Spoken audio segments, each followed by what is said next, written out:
Good morning. Welcome into Hurrdat Sports Live, presented by Centris Federal Credit Union. That's DB. I'm Ravi Lulla. What's up, DB? Hi. How we doing? We're good. How are things? Oh, we're out here. I mean, we're out here, right? It's where the magic happens. Might as well. Make it happen, Captain. What else are we going to do, I don't know. Sit and look at one another, I guess. Stare longingly into each other's eyes? I don't know about the whole longingly thing. Like Luke longingly? You remind me of one of my coworkers at school.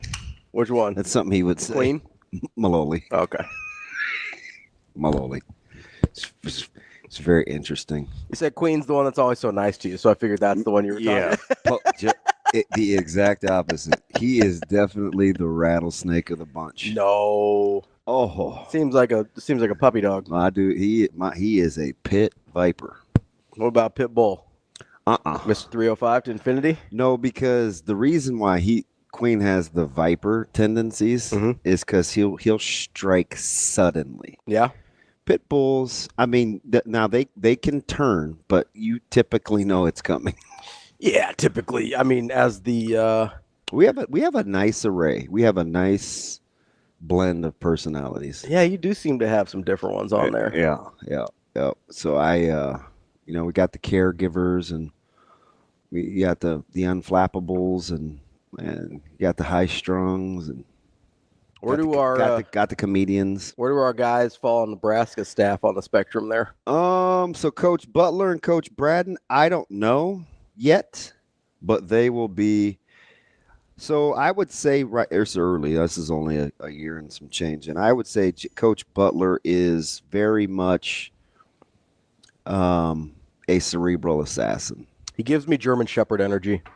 My favorite dog. My absolute favorite dog.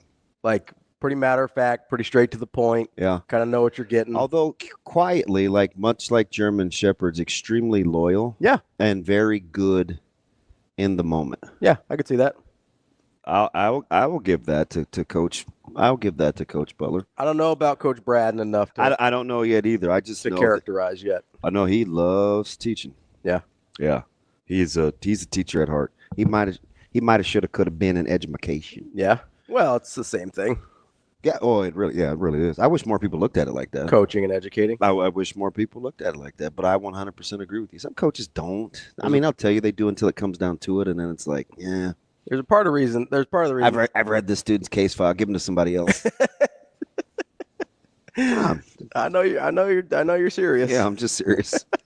Let's give him to somebody else. There's part of the reason I got out of education in a hurry. It took me a little longer to get out of coaching, but I was like, there's too much teaching here. What do you mean I have to have some patience? Yeah, I just wanted to show everybody how smart I was, and that's not a good reason to coach. All we are just a little patient. I don't know that one. I don't either. It's one of I think it's Guns N' Roses, right, Shane? Yeah, it's off the Lies album. I thought it was like a church song, maybe. No, I don't even know why I know that, except for you seem like a big Guns N' Roses guy. No, I'm actually not. They're the I don't want to embarrass myself. Shane. They do Paradise City. Is that Guns N' Roses? Yep, that's off the Appetite for Destruction album. Okay. Who is November Rain? That's Guns N' Roses. Yep. That's off of the Use Your Illusion 1 album. Jeez. That's not. So November Rain is Guns N' Roses. Purple Rain is Prince. That is correct. Correct. One is one of the goats of all time, unquestionably. And the other one is Prince. And the other one is Guns N' Roses. Wow. I'm just kidding. No, you're not. I'm not a Prince hater. I'm really not. I like Prince. Kind of. No. Dean Blandino's rearing his ugly head early. Well, I just knew it would upset you, so. No, I'm cool. Nothing upsets me more than how the Lakers played last night, but that's neither here nor there.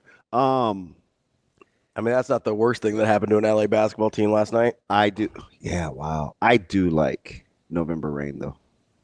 Yeah, you're going to make it's a ballad, and it's, I guess. Oh, they've got some good songs. It's a rocky ballad. Like Balboa? Dun, dun, dun, dun, dun, dun, dun, dun, dun, dun. Oh, we're doing two different things here. You know I'm a dreamer. That's a good song. So you know what I'm talking about? Yeah.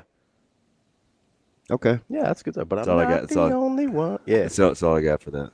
Big November Rain. I'm on my way. Home, sweet home. Yeah, that's a good one. Hey, different song, but same group. That was terrible what happened in L.A. Yeah, awful. So it was. I get you. Sometimes you make fun of me, but I'm glad you're in. Although she is a national story. Yeah. But there were some emotional moments between her and Beckers with the last one at Gapple. Yeah. And Gino showing some emotion. Mm-hmm.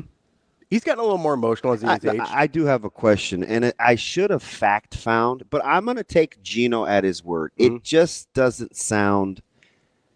It just doesn't sound real. So when Paige made her free throw, the first one, okay, she hit 50, 40, 90, and a 2-to-1 assist to turnover ratio. He said it's never been done in FIBA, the WNBA, the WABC, the NBA. He went through all these leagues, and I'm like, for a season.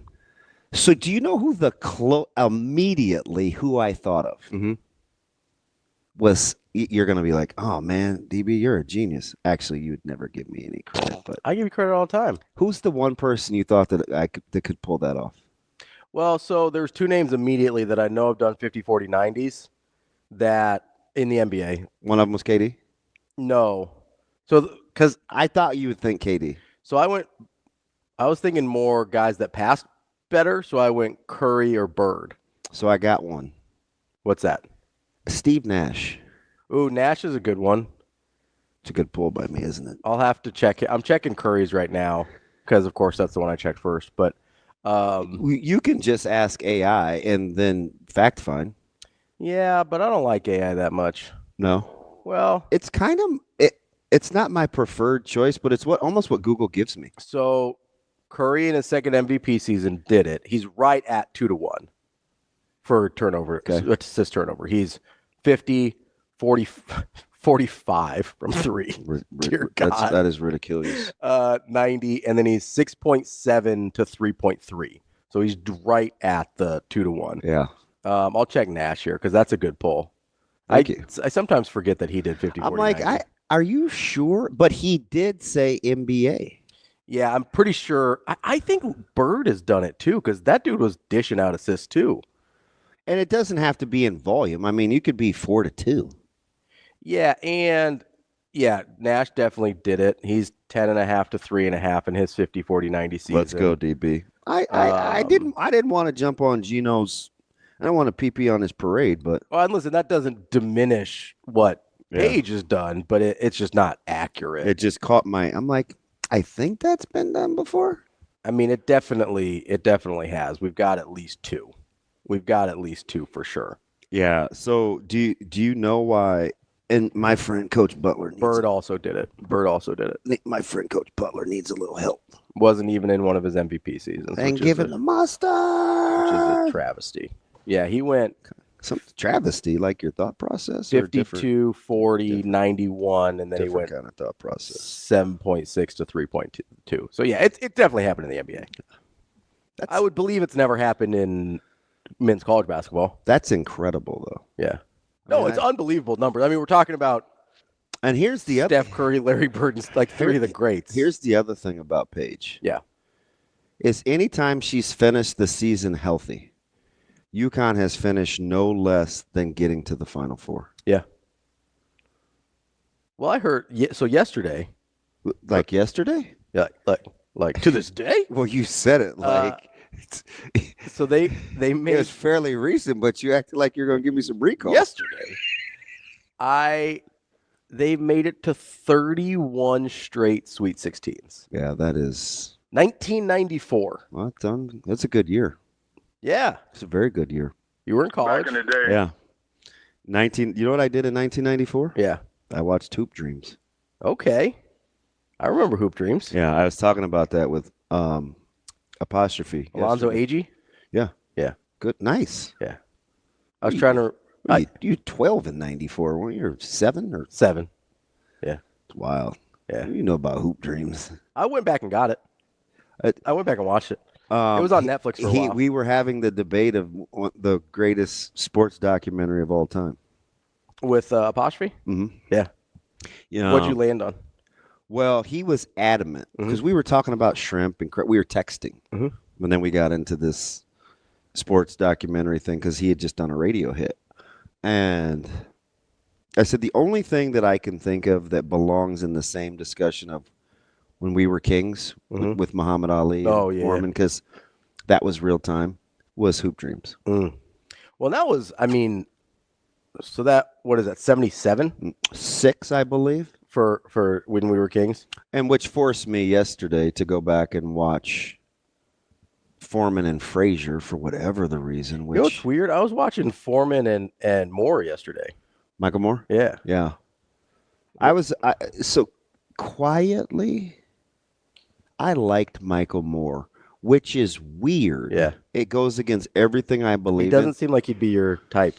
And he beat my favorite heavyweight, which automatically would cancel you out. Who was your favorite heavyweight at the time? Holyfield. Oh, okay. Yeah.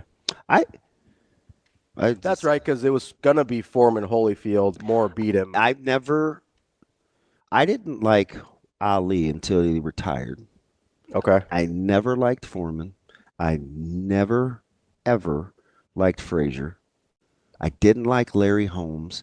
I didn't like most heavyweights. The one heavyweight that I could remember that I had a weird affinity for when I was a kid was Tim Witherspoon. Why? He boxed more like a small guy than a heavyweight. But I was a big spoon guy. I prefer the little spoon myself, but there's a joke there. I am bad and they know I am. I was going to say something about just needing a bed partner that would spoon, but I don't want to offend anybody. Oh, that's right. I said it anyway. Joke Tourette's. It's infectious. It's like an epidemic, but it becomes contagious. If you could pull that rap group, that would be incredible. I don't have that in the repertoire. Just four little, 3 consonants, 1 vowel. It starts with a vowel. I got nothing. Shane? If I gave you Eric Sermon. Oh, Eric Sermon, yeah. Who's that? He's one of the OGs. That would be EPMD. Yeah, EPMD. I never would have come up with that. Know anybody to get EPMD and Guns N' Roses in the same 12-minute segment. No. November Rain, baby. Range. Like the driving? Yeah, I need to get on it. I may be playing at a golf event that I did not know about in June. Do you golf much? I'd like to golf more. Yeah. Yeah. I'm going to get my clubs regripped. I try sometimes. I don't know how much I like it. For a horrible golfer, I have amazing clubs. Yeah? Yes. I keep trying to get into it. I don't think that's my country club sport. I don't think that's it. You know for what me. I wish I could do? What's that? Just putt and chip. See, that's actually the one thing I'm good at. I'm not going to say. Well, it's the thing I'm best at. Certainly not going to say. Good is aggressive. It's the thing I'm best at in my golf game. For some reason, I have vitamins in my pants pocket. You're just taking random pills from your pocket? No, one of them's turmeric. You want it? Why would I want it? It's good for you. I'm sure I've got plenty of that in my diet already. I thought that wasn't your flavor. It's not really. It's better than curry. Not Wardell. Nobody's better than Wardell. No. So going back to JuJu, it's 2 really, really good sports stories. They still won. Yeah. But man, how would you have liked to have had a ticket on SC? That's you don't feel great this morning. No, it's over. No, you don't feel Which great. is very unfortunate. And I wonder now what that changes for her trajectory. Yeah, like, do you come back? Like, I always wonder that because she's got to be making more money in college than she will in the WNBA, although her endorsement deals. Yeah. She already has. She's got State Farm. She's got. There's a couple of them. Yeah, she's already a monster. I see her on commercials all the time. I don't necessarily pay attention to what the commercials are, but I see her, like, she's on everything. Yeah. And I do wonder. That's why, like, if I was Jaden Daniels' mom, I would have been cool. Yeah. Although Jaden Daniels' mom looks like she would beat your brains in. Dang, mixing a button up. She just rolling in the tank top looking like. Pressing. Yeah. Fudge. No, so we had this. Sometimes I wish my parents would have intervened about my choices. Yeah. Yeah. You'd be like, nah, we're not doing that. Yeah. Well, and I think they both, if my dad were still alive, he would say he tried a couple times.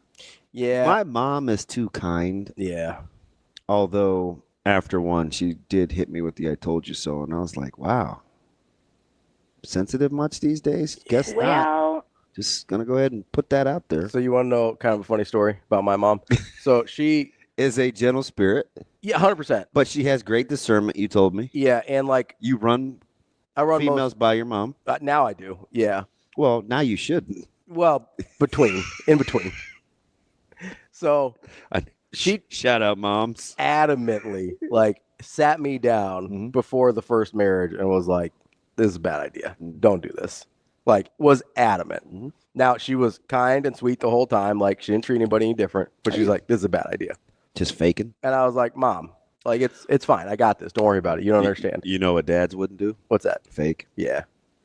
My dad's interesting. Like he's strong-willed, but he's kind of a like live and let live type person. So he'll let you make your own decisions. Shane. James Bond? Live and Let Die. Damn it. Which Guns N' Roses also actually sang, and it was on Use Your Illusion 1. Live and let die. That's not the original, though, is That's it? from Shrek. It's not the original, but they re-sang it. Wait, is that the Beatles? Isn't that song in Shrek? Yeah, it's Paul McCartney. Okay. And Live Wings. and let die. Okay. I just watched that. That's the song that was in Shrek. Probably, yeah. That's Paul McCartney? And Wings, yeah. Who? Paul McCartney and Wings. That was his solo group. Yeah, it was his group after the Beatles. Over your head. Yeah, baby steps for your boy. We caught a little Anglo this morning, and I'm kind of traumatized. Hey, we got EMC, EMRD. Just very, very easy. EPMD. EPMD. Yes. We got the ASMR. Up Yeah, in here and this morning. they have a song that they sing that you need to play and actually exude. What's that? It's called "You Gots to Chill." Well, we all know that's not gonna happen. You're like, yeah, but no. But you know what's funny though? So my mom was like, "Hey, don't do this one," and I did anyway. And it was a bad idea, and it didn't work out. Obviously, Yeah. Never was it "I told you so" person, but I was like, "Hey, you get sign off on the next one." I was like, you get full veto power. If I bring somebody around and you say no, I'm done. Like I'm just out. And so I liked Natasha a lot, like pretty fast. And so she met my mom like a week in, because I was like, I'm not getting too deep into this deal. Yeah. And have my mom not like her. So I was like, all right, we're going to Chinese lunch with my mom. Let's go. Chinese lunch? Yeah, we used to get Chinese after church every Sunday. So we go to the Chinese restaurant, and I was like, all right. I was like, here's the deal. I was like, if mom doesn't like you, this is over. Did she like the food? Yeah. Where did you go? So we went to, what's the name of it? It's in Bellevue. It's not funny, but I almost said Little Buddha. There's a Happy Buddha in Bellevue. But there's a Buddha Belly on 132nd, and oh yeah. it's fantastic. It looks like they couldn't pass one single health inspection code, but it is incredible. Oh, Golden Bowl. It was Golden Bowl It's not the best in Bellevue. but it's 1A. Yeah. Actually, and there's some dishes I would put up against Anybody? my favorite back over in the Northwest area. Yeah. Which is the GOAT. Yeah. I don't remember that one. Did you tell me that one? Is that the one with the wings? Correct. Oh, okay. Yeah. I didn't get wings there, so I didn't like it that much. So a lot of people don't, but I'm just telling you, like Korean wings are better than. Yeah, some Chinese places have some really good wings. If you're going to do like fried wings that are breaded, there's Hurrdat Sports Bar and Grill, and then there's Chinese places. Pretty much, yeah. Like now, vastly different kind of breading, but occasionally I like a breaded still wing. Good. If I can't get it smoked. Yeah. I like charred too. Yeah, like a little char buff. Yeah, I just don't like traditional. Drop them in the thing and then regular put them wings. in the little silver bowl and shake them up. Yeah, that's not me because I don't like. I need a little crisp. Yeah, a little crisp. Although you know what my people say? What's that? It's called fried hard. Fried hard. Fried hard. That's why. That's a term that you got to use. I want my catfish. I want it fried hard. I want my wings fried. I'm not ordering catfish. Me neither. Don't tell Mama Benning, but I'm not ordering catfish. It was hard. Oh, she thinks that's blasphemy.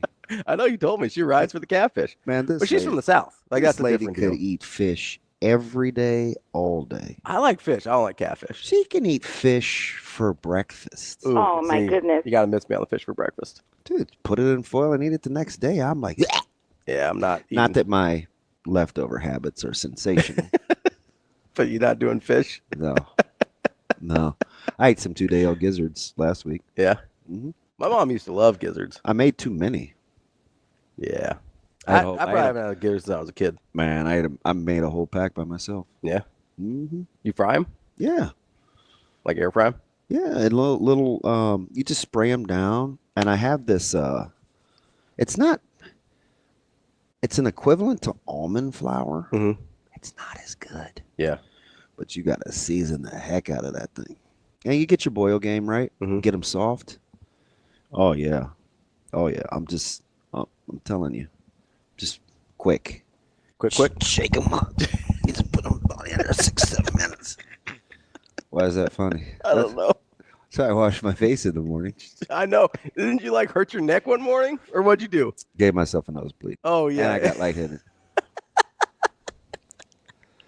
It's fine. Talk about you need to chill. Like, come on, man. Did you see how quick I did? I just can go into. I mean, you got to do everything. Yeah. I know, but you like be gentle with yourself, you know? Yeah.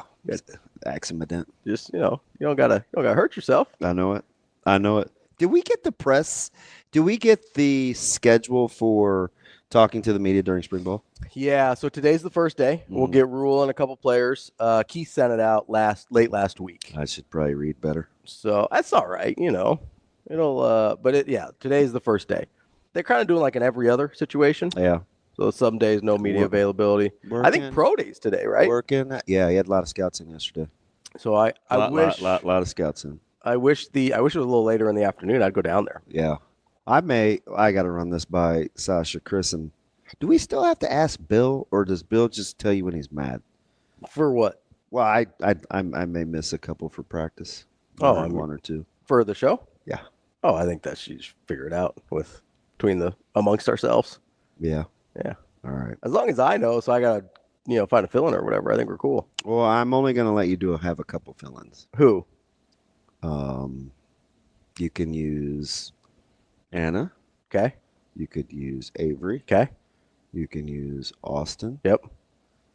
And that might be it. I got a wild card in there for you. Taylor? Well, actually, we could do what we want to do. Yeah. Is it that kind of wild card? No, he works here. Levante? Kenny. Well, Jacob doesn't love radio.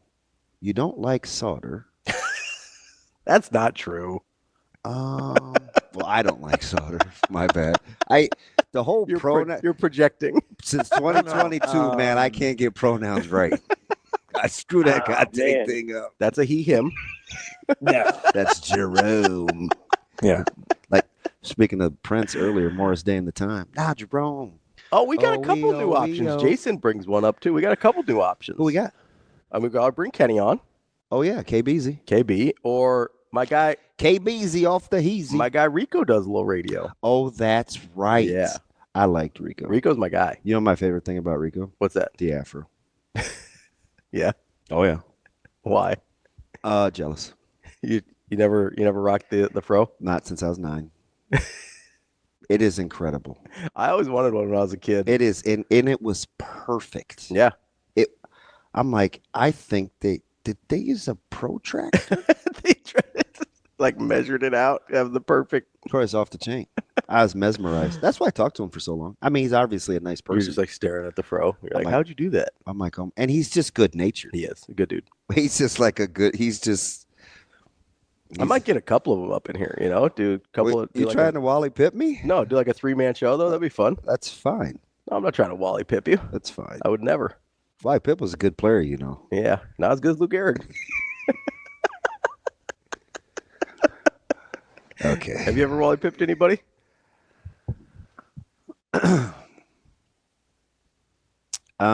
In business or sports? Either. I don't even recognize. Yes. Yeah. Yes. It happens. Yes. You gotta be careful out there. I felt At first, I felt bad. Yeah. Yeah, I did. But then I was like, well, I'm the one that's inconvenienced. I'm not even an outfielder. You're like, I don't even want to be out here. And they made me an outfielder. And it worked out okay. Yeah. Do you know, are they Justin? Neither position that I was eventually supposed to be good at, Yeah. but did I pick? So Running, I just let running back and outfielder? Yeah, don't trust me. You're like, hey, I'm a quarterback. And I was a shortstop and wasn't good at either one of the two aforementioned. But Trying to get your Marlon Briscoe game right? Yep, so don't trust me. Yeah. Yeah. I had a great Who was the shortstop you were trying to model after? Was there a guy? Ozzie Smith. Okay. I thought it might be Ozzie Smith. Ozzie Smith is one of a handful of guys that defies I'm very principled when it comes like to your eye. How to be a sports fan. Yeah.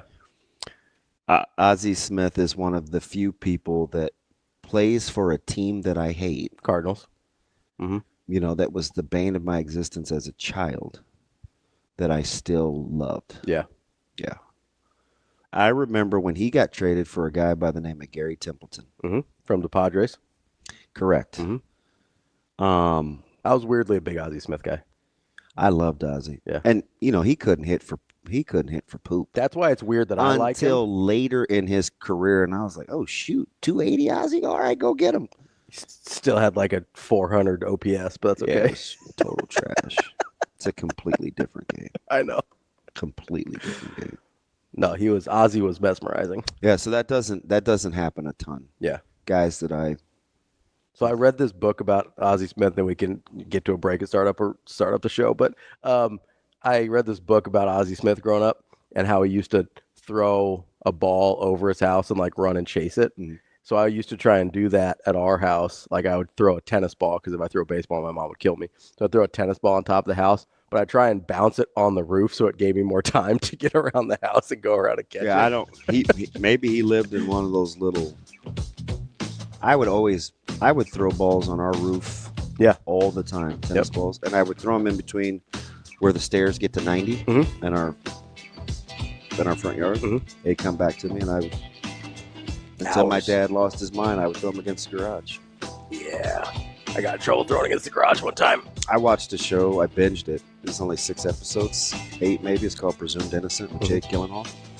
And he had a son that pitched, and he had a little thing that he put against the garage that was made specifically for throwing things against it. Should have got one of those. Oh, the noise would have been annoying, though. More Hurrdat Sports Live coming up next.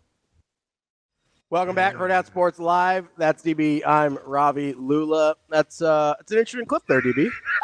Wonder why you wanted that one to come back. Can I tell you what, Hang on. All right. You could have saved yourself a lot of the. Now, it was a fantastic open, and it led to a lot of things for the show yesterday. Mm-hmm. But I couldn't believe you were digging in. Oh, I'm still digging in. I'm digging deeper. Oh. Even with that. So here's my problem. That was everything in its totality. That's exactly what I said was happening. At the very end, you said, I'm not gonna roll one of my. Because and basically then. Because it wasn't for us. No, but here's my problem. Kendrick. Here's my problem. He starts off being disingenuous. No, he wasn't. Yes, he was. Because it has listen, hold on. The reason RJ didn't play last 5 minutes has nothing to do with the fact that he played 30 minutes. Coach Butler, can I get your thoughts? Sure. This is the rebutler to that response right there. This is my rebutler. That's fine. You ready? I'm just saying. You ready? Yes. He had 30 minutes to play his way out of not getting benched. Okay. And instead of going into the nitty-gritty minutia detail of how lousy he was with his shot selection and how I had to tell him twice on the bench to grow the F up, I'm going to simply tell you he had ample amount of time. In this case, 30 minutes to not have his little narrowbunda on the bench. He wasn't being disingenuous. He told you exactly what you needed to know. He had 30 minutes to play his way out of it. That's not what he was doing. That is what he is doing. That's not what he was doing at first. Shane, are you with me? You're a piece of cheese in this thing for Rick Pitino.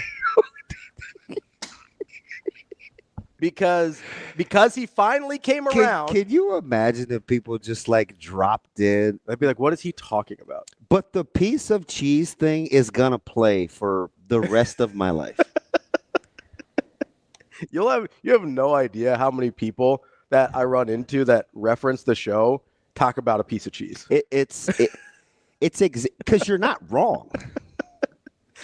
Like, because he came around at the end. I'm gonna try to figure it out with a good piece. I'm gonna salvage it. Yeah. Like, I am. Like, I just am. Listen, there was this one time I got some leftovers that weren't ideal. I'm a Jason. Overruled. I won. No. Go ahead. There was this one time I had some leftovers that weren't ideal, but I was hungry and I didn't have any other options. Yeah.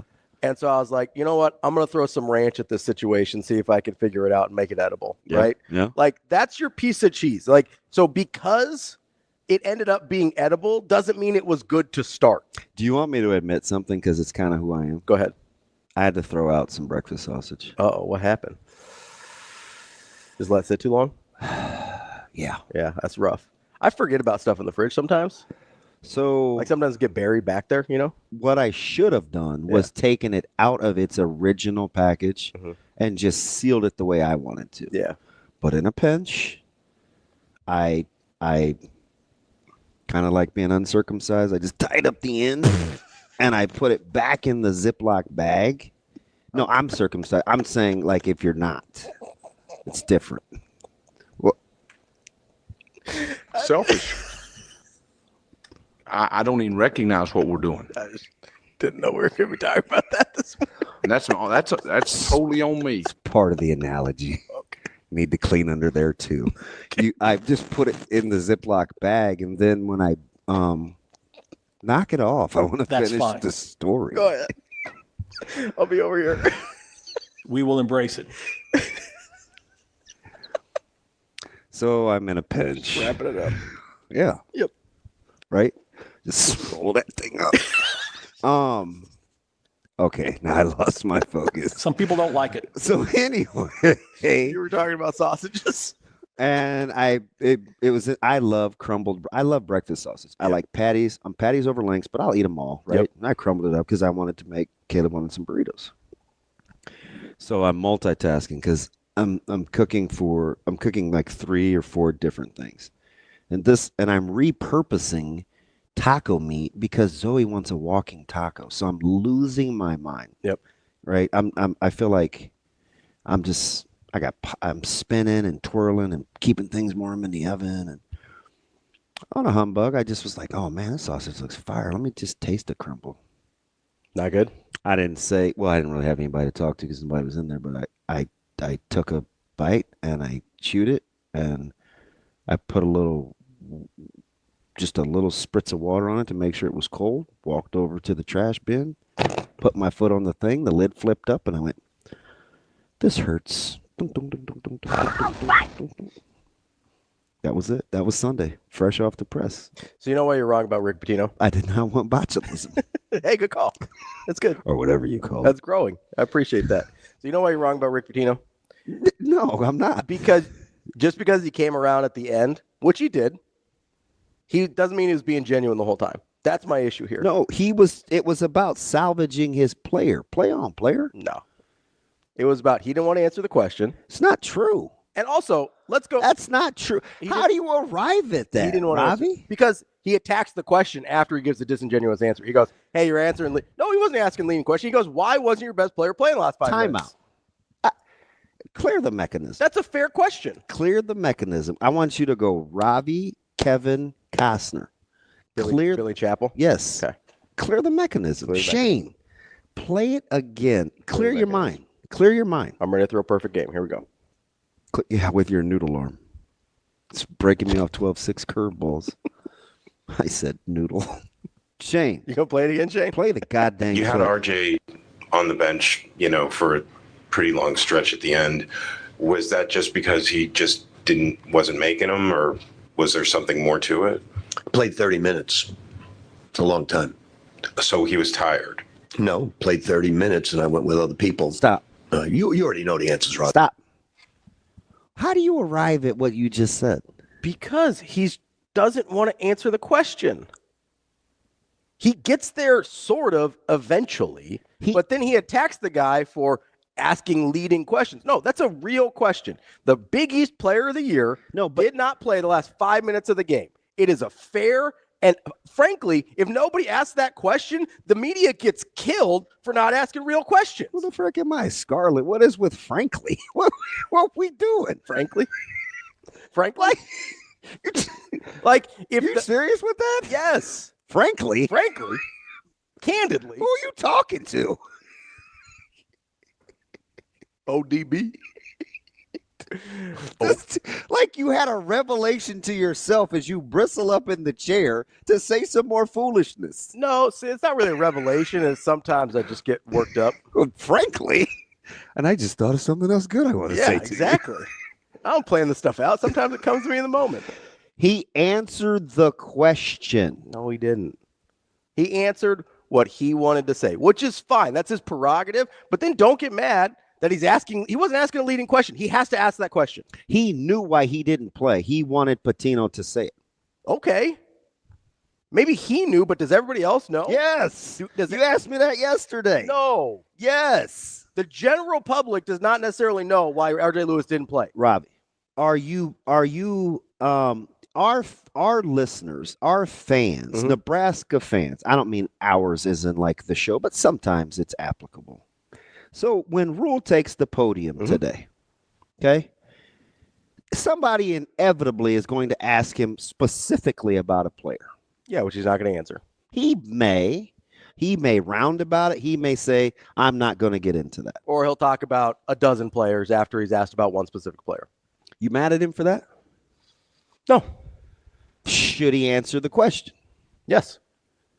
Is he answering the question? Usually, yes. What if he is keeping in-house business in-house? Are you cool with that? Yes. Why? Why for Matthew Rhule, but not Rick Pitino? Body of work. Okay, let me ask you another question. I'll hold that thought. What if... Okay, I gave you the analogy of Mack at the half against Auburn. You wanted him to say that Ashworth and Neal were turning the ball over, but he didn't. Why did you not get mad at that? He said, we're turning the ball over too much.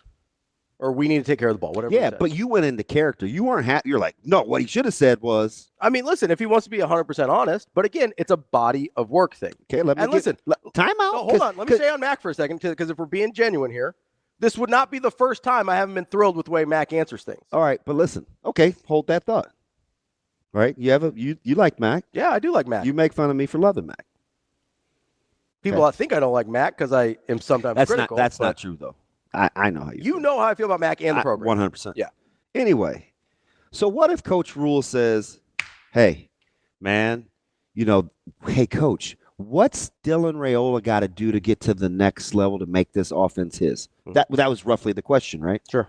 What did Coach Rhule say?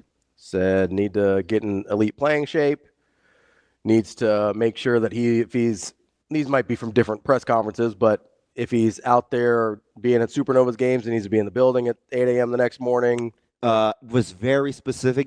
You got a couple of wide receivers there last year. You need to get them all this year. Yep. We didn't even know how to take that. Yeah. Did we? We were all bent out of shape. Lip turned sideways, shooting us. It's Dylan not working hard. The royal we, yes. Not you and me specifically. The royal we. We didn't like that either. I liked it. So my point is I've given you 3 different examples, and you haven't moved the goalposts, but the criteria was based on your level of objectivity to what you knew pre-existing. Yeah. The body of work matters. Right? A lot. Why even mess with it immediately post-game if you're Rick Pitino? What do you mean? Like, why even go and get it? Yeah.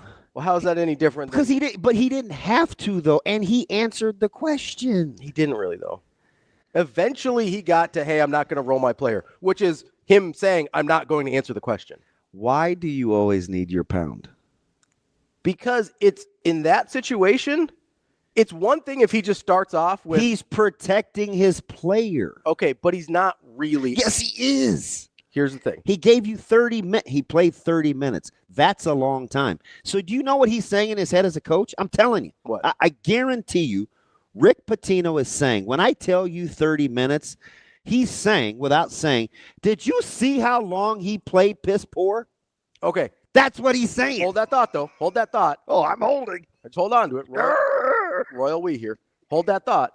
There's a reason why we can't handle it when Coach Rhule tells us the truth, because we're so used to parsing through crap like that when they're being You coded. think that needs parsing? Yes, because listen, on the surface, he's not telling. You're like a 30-some ACT. You're not dumb. You don't have to parse through that. Because he's not telling you the truth up front. He's like, hey, I'm going to kind of code this. Listen, if he just wants to say, hey, I handled that with Art. We get mad at Dion for telling the truth. I remember you had a heck of a. It was actually a good one. You had a diatribe on Kirby Smart for taking the podium on dealing with Georgia's players' infractions and how he runs the program, and he was being honest, but you didn't like the response. So it's like how we're processing the information. Mm-hmm. I feel like we're choosing. Why can't you just be like, hey, you know what? Is that correct grammar? Why can't you just be like, why can't you just whatever? Okay. Why can't you just acquiesce and be like, hey? Because I expect better out of the leader. No way. He didn't roll him, man. That's pretty good. That was a pretty good answer. No, if you're not going to roll him, just say, hey, I spoke with RJ about that. He knows why he didn't play. I'm not going to throw one of my guys under the bus. So what's the difference between what you're going to hear from Coach Rhule? Here's my problem with Pitino, right? He thought he could get away. No, he didn't. No, yes, he did.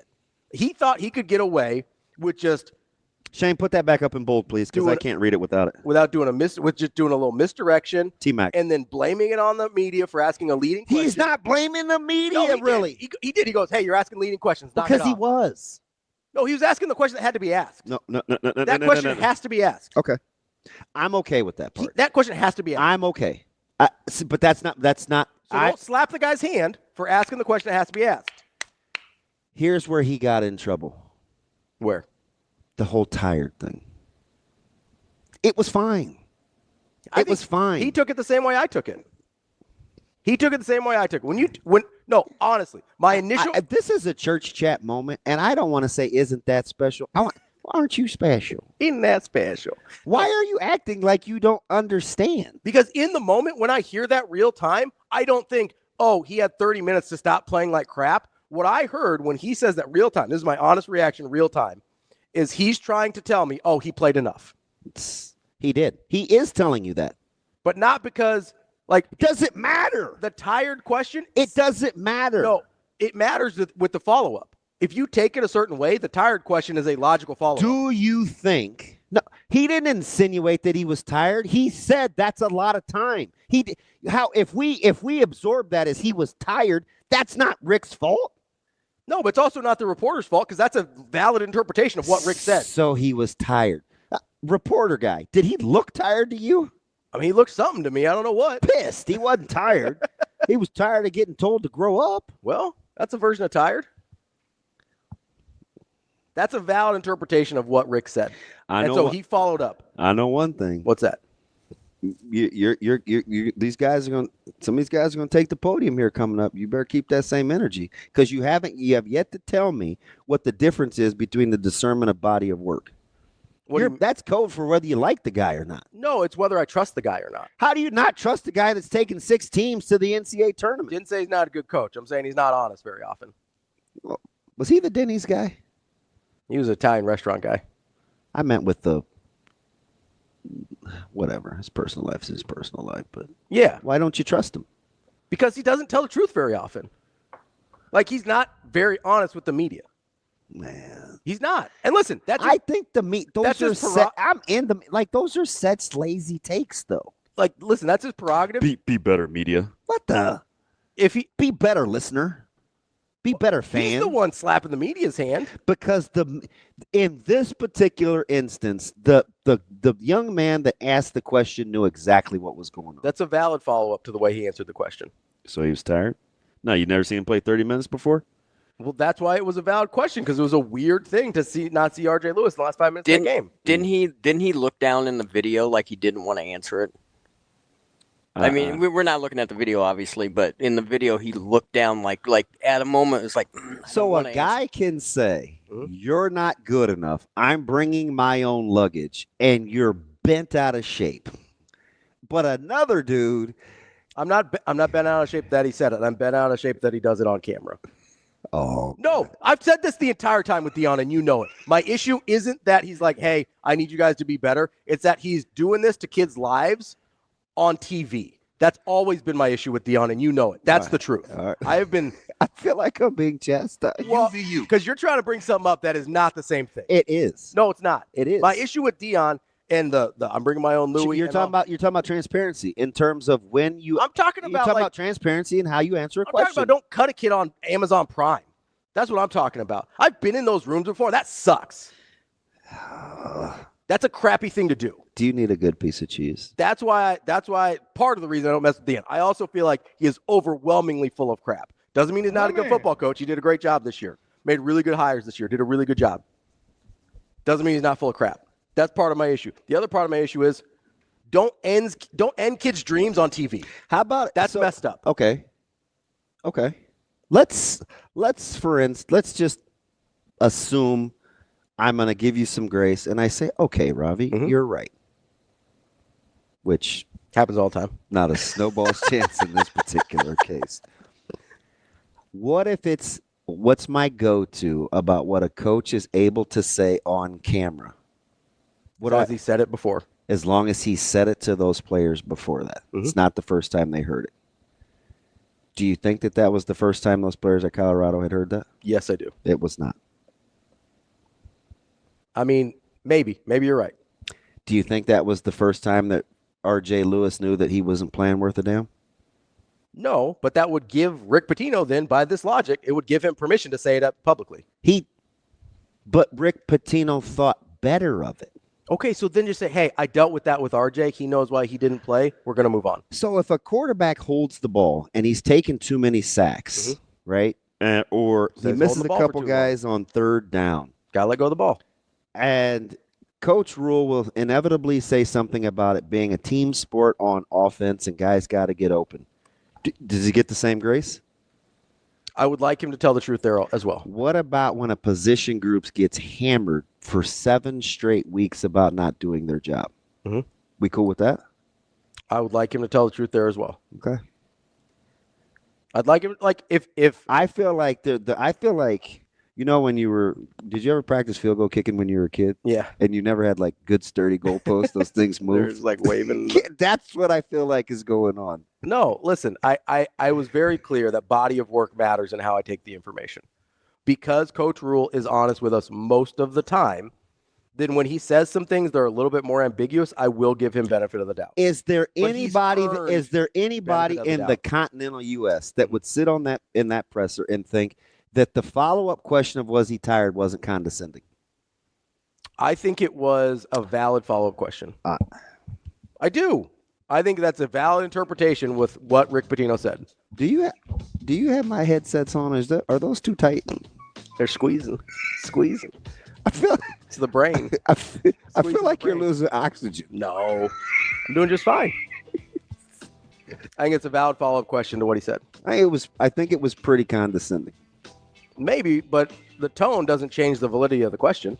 He might have been being a jerk about it. You don't think tone matters? You think Pitino's tone matters? But he wasn't out of pocket though. No, he was being condescending too. All right. Why didn't RJ Lewis? Why didn't your best player? Why didn't the Big East player of the year play the last 5 minutes of the game? Hey, he played 30 minutes. That's a long time. Who's one of the nicest people we work with? I'm not. What's her name? Nah. What's her name? Nah. What's her name? Say my name. What's her name? What is her name? Say her name. Muhammad Ali. That's not her name. Say her name. Anna Bellinghausen. Nope, that's not what I was talking about. She's nice too. Sasha Durkin. Nope. Anna Ambrose. Nope. Starts with an A, and then a V, and then an A. And she's such a gentle spirit. All she can say is Ravi. ... Well, I mean, she's wrong about a lot of stuff. It's fine. She still doesn't know that Trevor Lawrence is generational talent. Come back. We'll have more Hurrdat Sports Live coming up next. Kicking off hour number 2 here on Hurrdat Sports Live, presented by Centris Federal Credit Union. Also reminding you, hey, if you're out there on the roads this morning, make sure you got that seatbelt buckled up and make it click. It prevents injuries and saves lives. This message from the NDOT Highway Safety Office. DB. Yeah. My guy Mick Cronin, just telling the truth. I think everybody's on the cheese thing now. I think we started it. People must listen. It was a great analogy. I mean, it's pretty accurate. I can save an average turkey sandwich with some good cheese. Yeah. But the problem is you're going to try and save a rotten turkey sandwich with the same good piece of cheese. The hungry dog. Like, that's the difference, right? That's kind of my point here, right? Is like, yes, you will make the best out of a mediocre situation. I don't want no mediocre. Right? Who sang that song? Don't know. T.I. Guns N' Roses. Good teeth. Which is weird to say about a Prince. man, but he does have nice teeth. Got those veneers? I don't know. Don't know if they're real or not. I've never asked. Usually you could tell, like they're like bright white, We don't hang out. blinding as the sun. Blinded completely by the delusional. white. The what? I need to grow up. That's how both of us ended up with 2 marriages. In the words of Marcellus Wiley, speak for yourself. Do you like my dialect? Yeah, that was good. I don't know who that was. How's it okay when you go into character and I'm I can't? Oh, okay. It's not character. So I can like pretend to be Apu and it's cool, but I can't. that's correct. That's correct. That is correct. Oh, I have exercised the demons. I can't believe you made like I'm off. If anything happens the rest of the show, Yeah. and I appear to be just like Billy Madison and incoherent and nothing else makes sense, I'm floored at your bobbing and weaving. I felt like I was watching Rumble in the Jungle. It was very good with your rope-a-dope. Like Prime Ali. Just Wait, we're not going to be fighting on our group text. My man. well, tell somebody to knock it off. We should call in and just give it to Here's you. the problem. Like, people expect me to be the bigger person. That's never going to happen. You can't just like light something on fire and be like, don't worry, Ravi will put it out. No, he won't. Ravi is dumping gasoline, kerosene, whatever, kindling, whatever I can find. People, like, that's why I tell people, I know exactly what I'm dealing with, so it's fine. I am not offended. You'll say some crazy, it's fine, because it's authentic. It's also funny because they think you're the one that has to be kept on the rails. How many people talk to you be like, oh, DB without a clock? I was like, they don't know about me. DB keeps this thing in check half the time. That's true. No, that's accurate. Unless I'm talking about twist ties. Yeah, we gotta keep on pressing. I am funny. That's for sure. How about the Allegiant Airlines just blasphemy? So you like that? You rode with that guy. You like that? That's how you wanted him to. You wanted Pitino to Cronin that presser? Listen, they're different personalities, obviously. I didn't have an issue with him being like, hey, like, I'm not talking about that right now. That was honest. He was just like, I'm not talking about it right now. Now he was trying to be a little funny while he was doing it, but he didn't miss. You thought that was his attempt at humor? I mean, it was kind of funny. I don't know if he was trying to be funny, but unintentionally, I thought it was pretty amusing. But my deal there is he wasn't trying to misdirect you. He was just like, I'm not talking about next season right now. That's the truth. And that's all I needed. That's all I needed Rick Pitino to say. Be like, hey, now's not the time. I talked to RJ in game. It's fresh. I don't want to do this right now. That's all he had to say. But instead, and David brings up a good point. He's got a lot of DJ? Yeah, he's got a lot of experience doing this because he's been doing what we do for a long time, except for with more serious stuff a lot of times. He goes, I interviewed politicians and coaches who couldn't tell the truth if their life depended on it. And I would try to they would try and make me out as the bad guy for pressing for the truth. Yeah, but you're not going to put any of the onus on the question asker? I thought the questions were legitimate. The first one is certainly legitimate, right? The first one's a legitimate question. He has to ask that question, right? Smoke crack, don't you? Boys in the Hood? No. Menace to society. What does bolstered mean? Samuel L. Jackson. Wow. I may not get it back. Who do we have today, Schaefer? I can't even get my list together for spring ball. He had to ask the first question, right? That's a question he has to ask. Someone has to ask that question about RJ Lewis, right? Understood. 100%, right? Yeah. So your question is your issue is the tone of the follow-up. I have several issues. Number one, I don't want to rehash this. Okay. But first and foremost, you're dead set on telling me that when Pitino says he plays 30 minutes, that he's evading the question. I'm simply telling you, if we're going to start this thing off right in the presser, what he's saying without rolling R.J. Lewis is he played 30 minutes. That's a long time. He was playing like horse manure. That was enough. That's what he's telling you. You just don't like the fact, or not buying, or I don't buy it. I don't think buy it was good enough, or whatever. I just don't buy it. I don't buy that's what he was trying to say. Well, because he wanted to move on. But I feel like I'm validated at the very end when he says, listen, man, knock it off. Like, I'm not throwing my guy under the bus. So why not just start there? Why not just start there? That's my issue. Because that's why I feel like he's evading, because he ends up telling the truth at the very end. Because what happens is in this business, and you've coached, and sometimes people will question your judgment. At some point, you're just over it. And you don't want to say, I know more than you, so don't ask me that. So you do the best you can in the moment. So here's, and listen, that's fair. That's a fair point. I appreciate that. Thank you. You know, I'm reasonable sometimes. Thank you, Robbie's son. Not a lot. I don't know. I don't know. It was a made up person. Different part of the continent. No ethnicity, nothing. Different part of the continent. Not going to paint me. Well, yeah, it's not. People don't allow that anymore. Damn.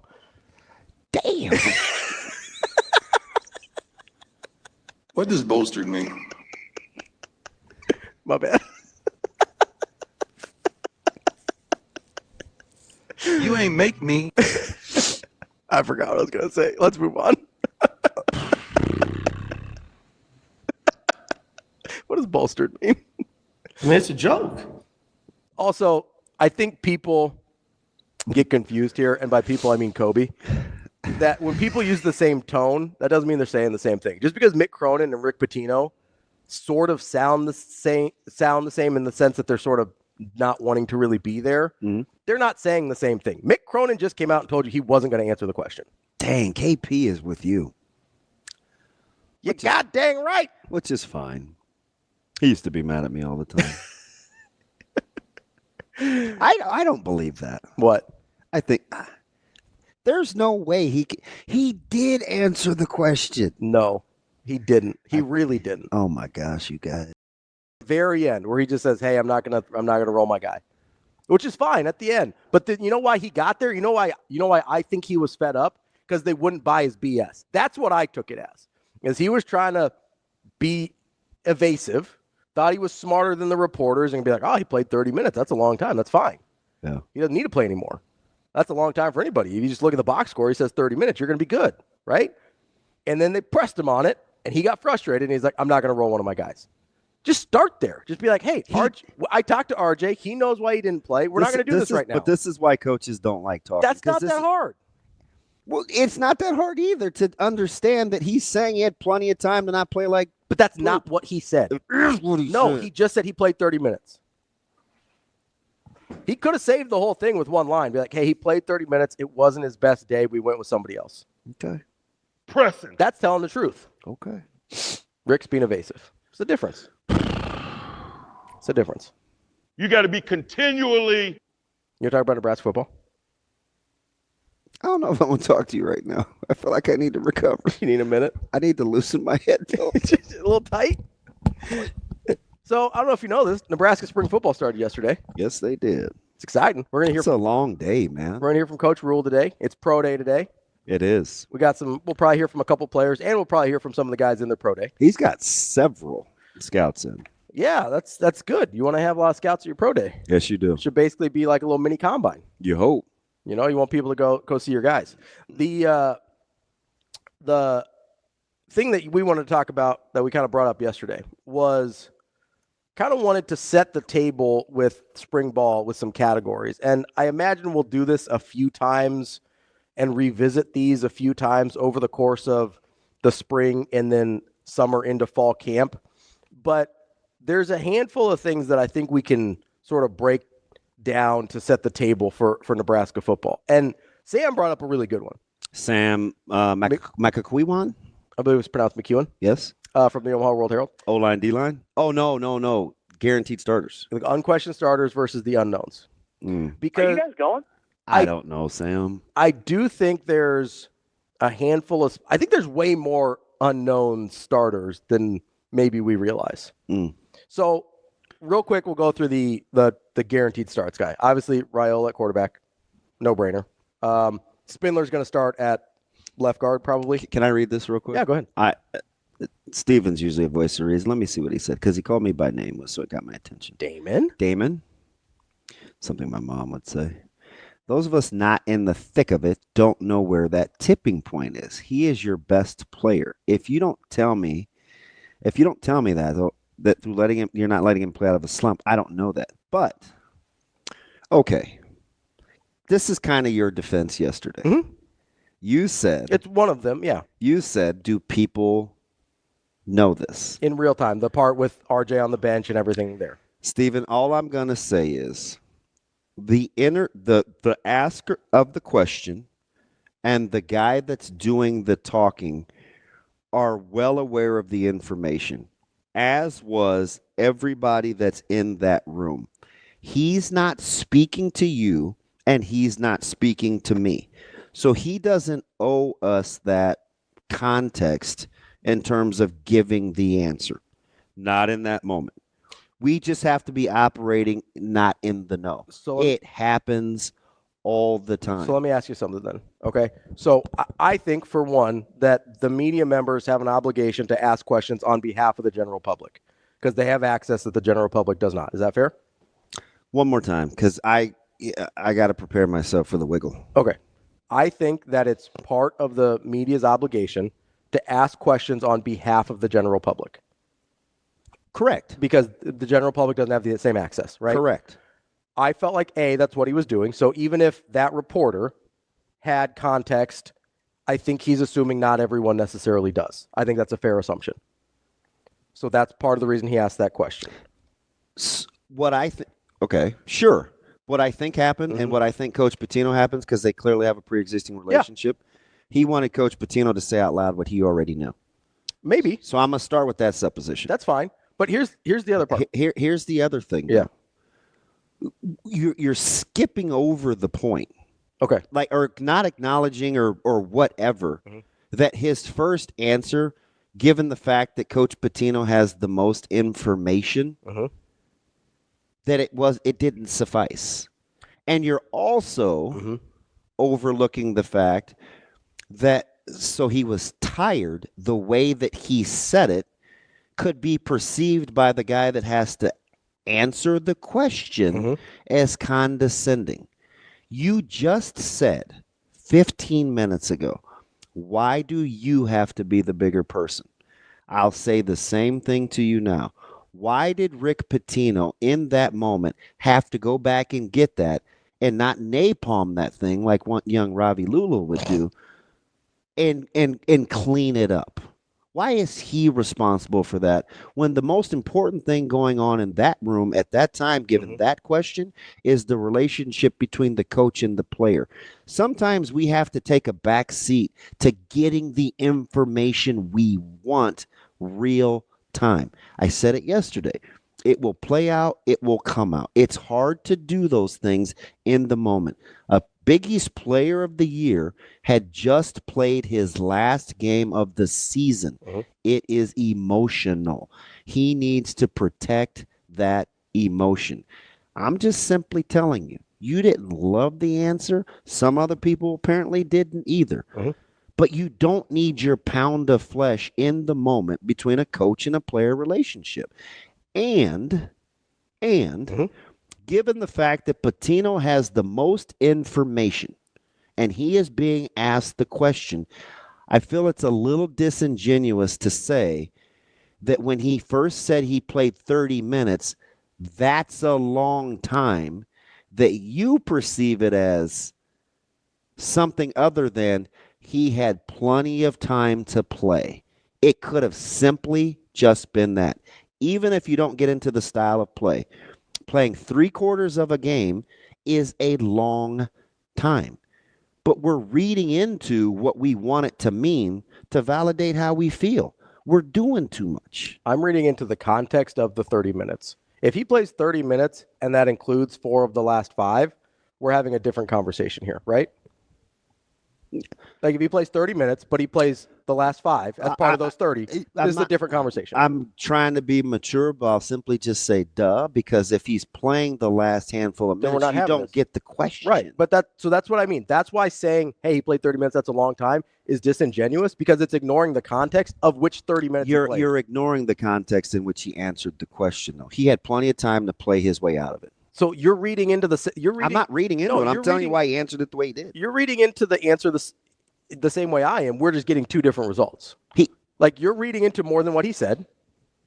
Let me ask you something. As am I. What if he just would have said he played 30 minutes?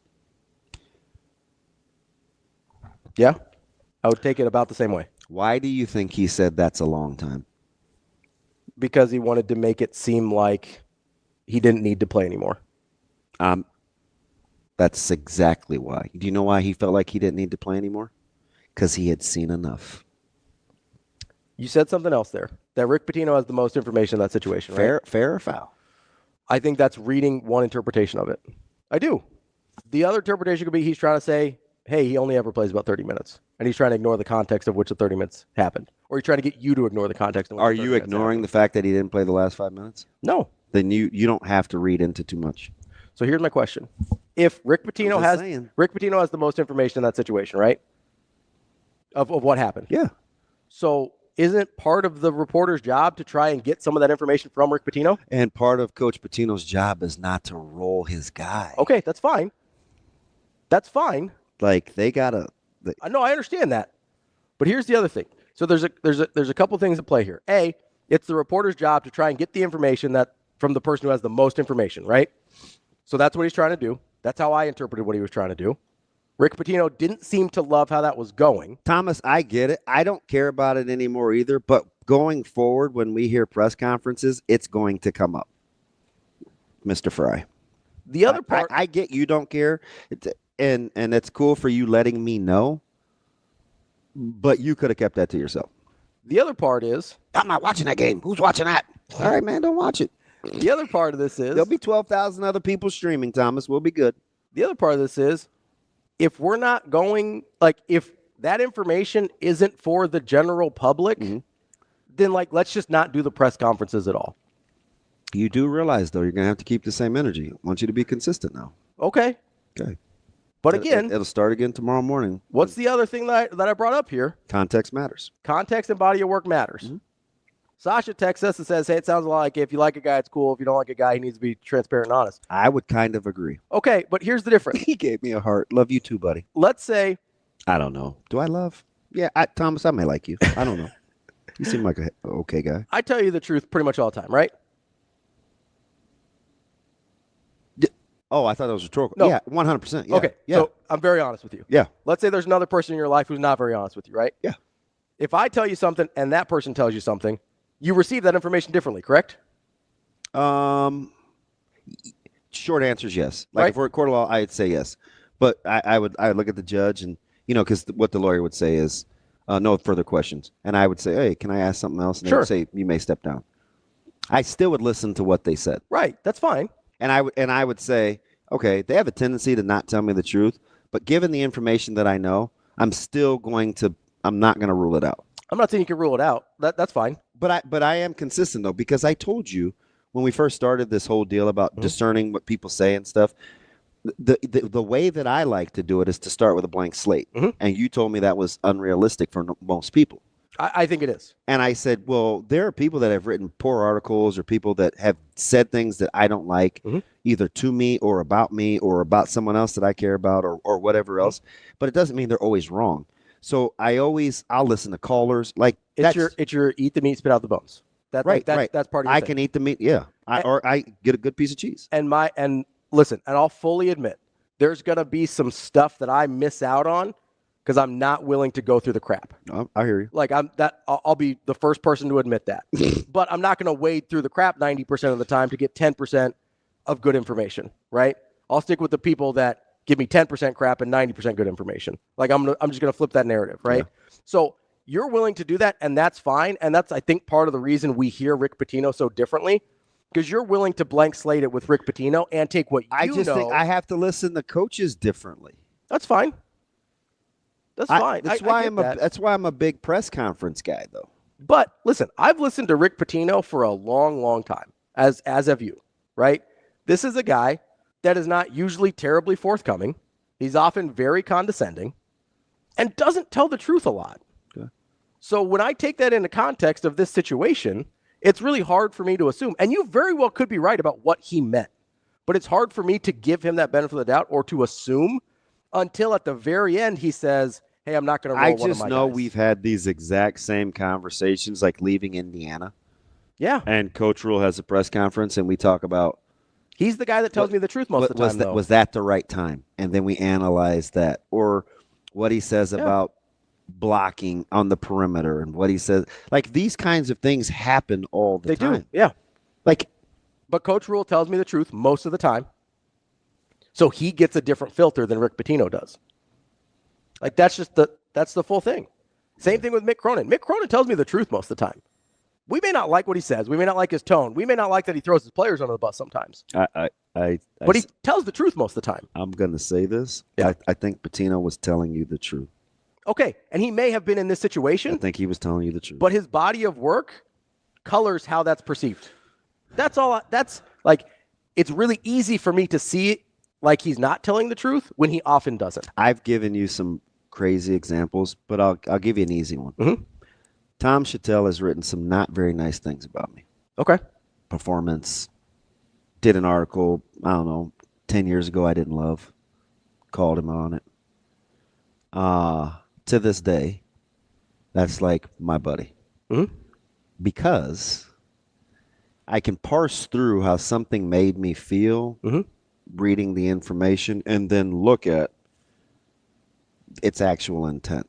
I get it. It may not be normal or whatever, but you trying to get me to go here, that's what you're dealing with, right? Like somebody that is capable of seeing if somebody said, he's family, DJ Rizak. Yeah. I mean, said some things that cut me to the core. That's a guy that you could, I just talked to him yesterday, you could call today and need something. Because I had to ask myself, is there anything true that he said? Sure. Yeah. Right? Because usually when we are upset by something, there's some truth there. Right. That's a lot of what happens. Right? Yeah, 100%. Patino was telling you the truth. And that's fine. Like, he very well could have been in this situation. He had to protect his guy. But for me, he doesn't get the benefit of the doubt because of his body of work. You know what you're going to do this Like, is that fair? The backup quarterback battle is going to happen. You're going to want some answers. Sure. You're going to say, I know he knows. Yeah. He ain't going to say. He's probably going to be evasive about it. And you're going to be cool. Yeah. I don't get it. I just told you, it's benefit of the doubt. Well, he's got to protect the program. It's the same thing. So here's the thing. So Jack says, coach's job is to protect his players. Press and fan base are in second place. Listen, I understand that as a primary concern. But hey, Coach Rhule, who's RB2? How do you know who RB1 is? Oh, he knows who RB1 is, man. What if he doesn't know who RB1 is? We're going to do it. I also, there's a part of me that believes he's going to let, would it absolutely stun you? Let's say, we assume Emmett Johnson is the number one running back, right? Yeah. That's the assumption.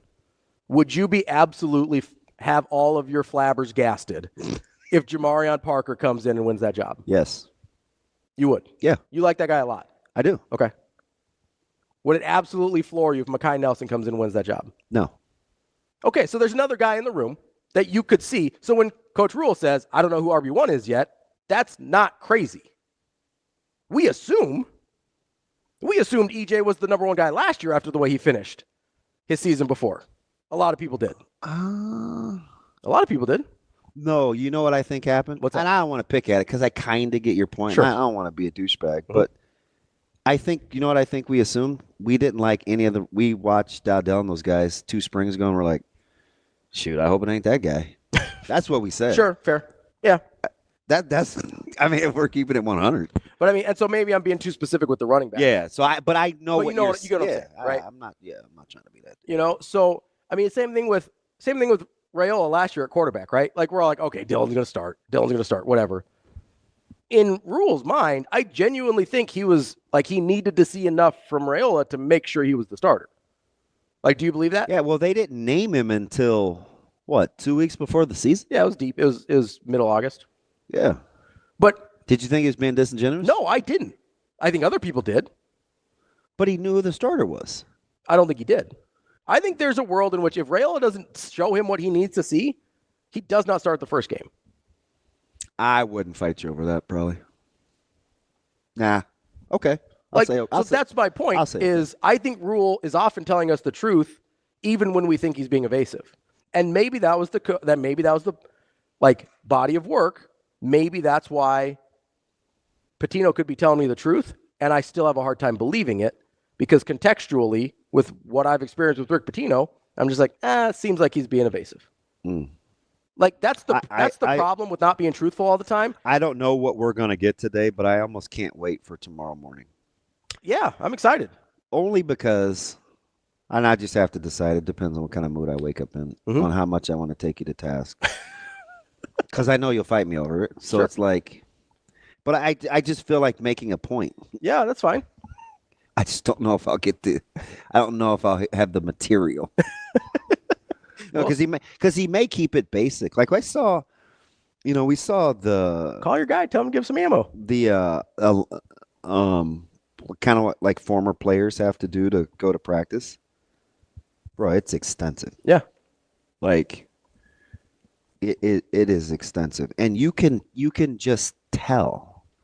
To Sam's point yesterday, that these guys are about football, and it will be very, very important to get better on the football field. This isn't about anything else than what he's been telling us about protecting the program and having Nebraska be viewed in the next light.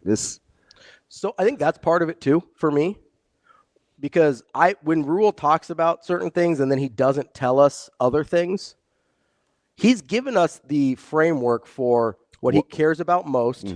Is protecting the program, representing the program well. He's told me how much he believes in, like maybe it's because I view Pitino as a mercenary. Because he kind of is, right? Pitino's a gun for hire. Like you don't coach at both Kentucky and Louisville if you're loyal to the soil, right? Like that's not a thing that happens. That's a dude that he's a basketball coach, and that's fine, right? I don't have a problem with that, but it doesn't give me a lot of room to be like, oh, he's got a bigger picture here. And maybe the bigger picture is just his relationship with RJ Lewis. That's fine. I'll hear that. But Caden brings up a good point too. A lot of our difference here is I'm viewing this through the lens of a fan as a consumer of the sport, and you're viewing it through a coach lens, right?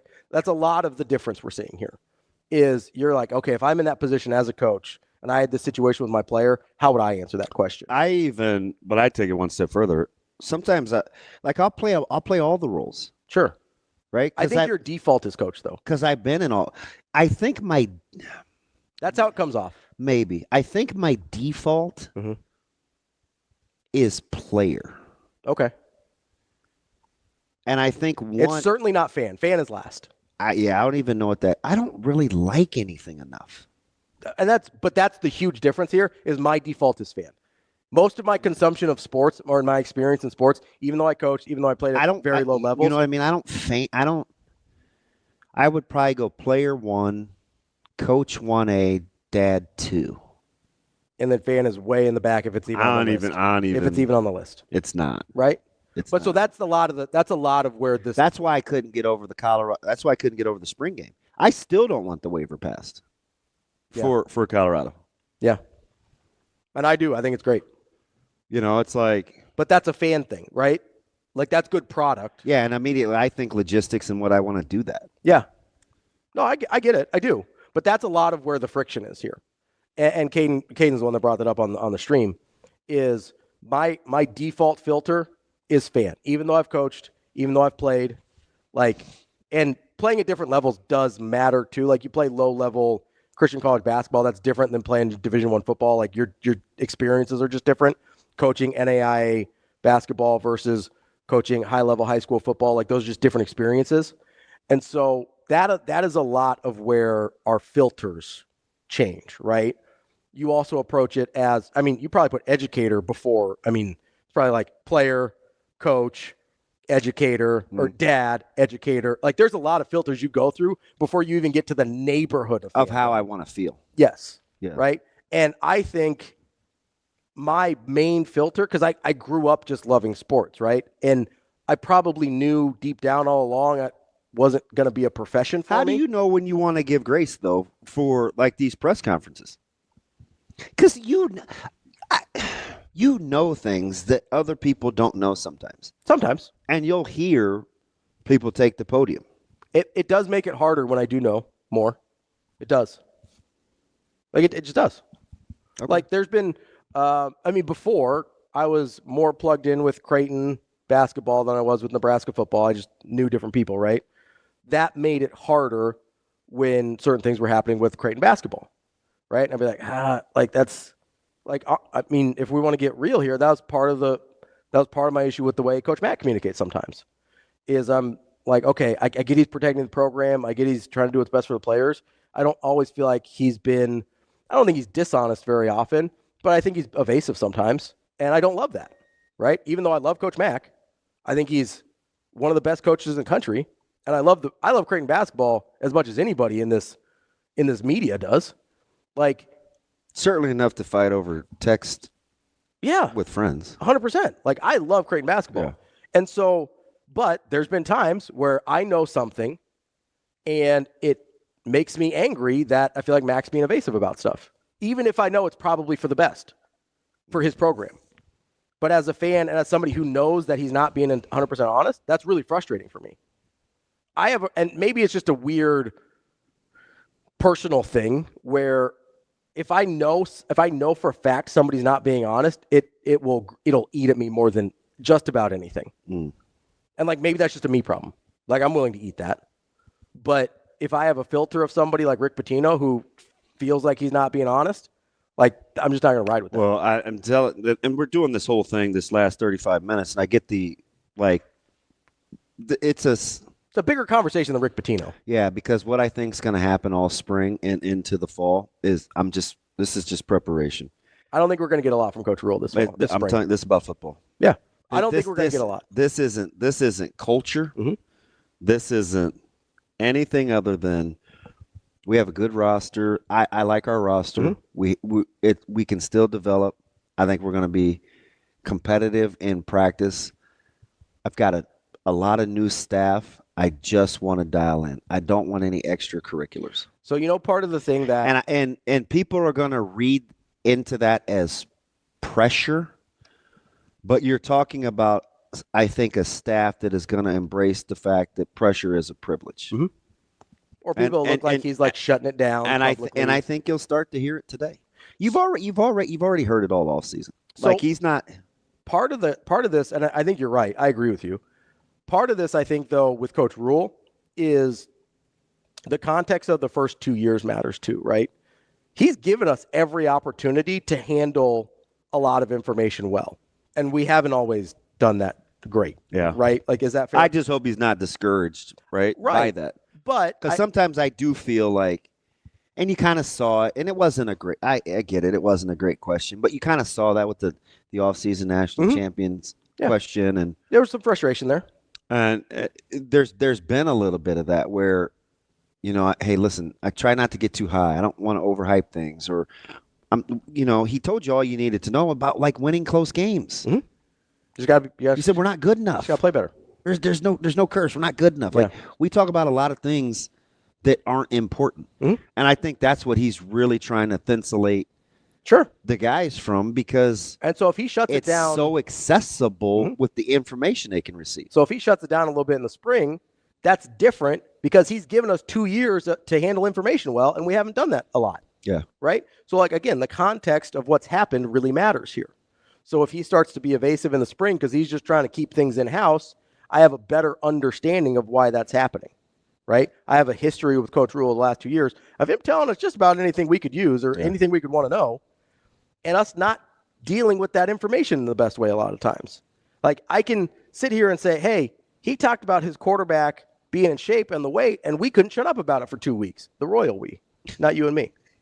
You know what I mean? Yeah. So there's and we parse through, okay, well, if he weighs 237, is that okay? Well, but no, 240 it's like is not okay. He tells you he has a GM Mhm. that's going to handle contracts, and it frees up other guys to handle acquisitions, and Patton can do his thing. It's like, well, how much control does he have? Who's really in charge now? And I'm just thinking to myself, who do you think's in charge? oh, it's just preparation. Yeah. So if he becomes a little less forthcoming, I understand that because we've handled information poorly as a state for the last 2 years. Yeah. Right? Like and listen, I understand why we've handled information poorly for the last 2 years. I've defended the handling that information sometimes poorly over the last 2 years because we were coming off of a guy that didn't tell us the truth a lot. Right? So like they all kind of go together.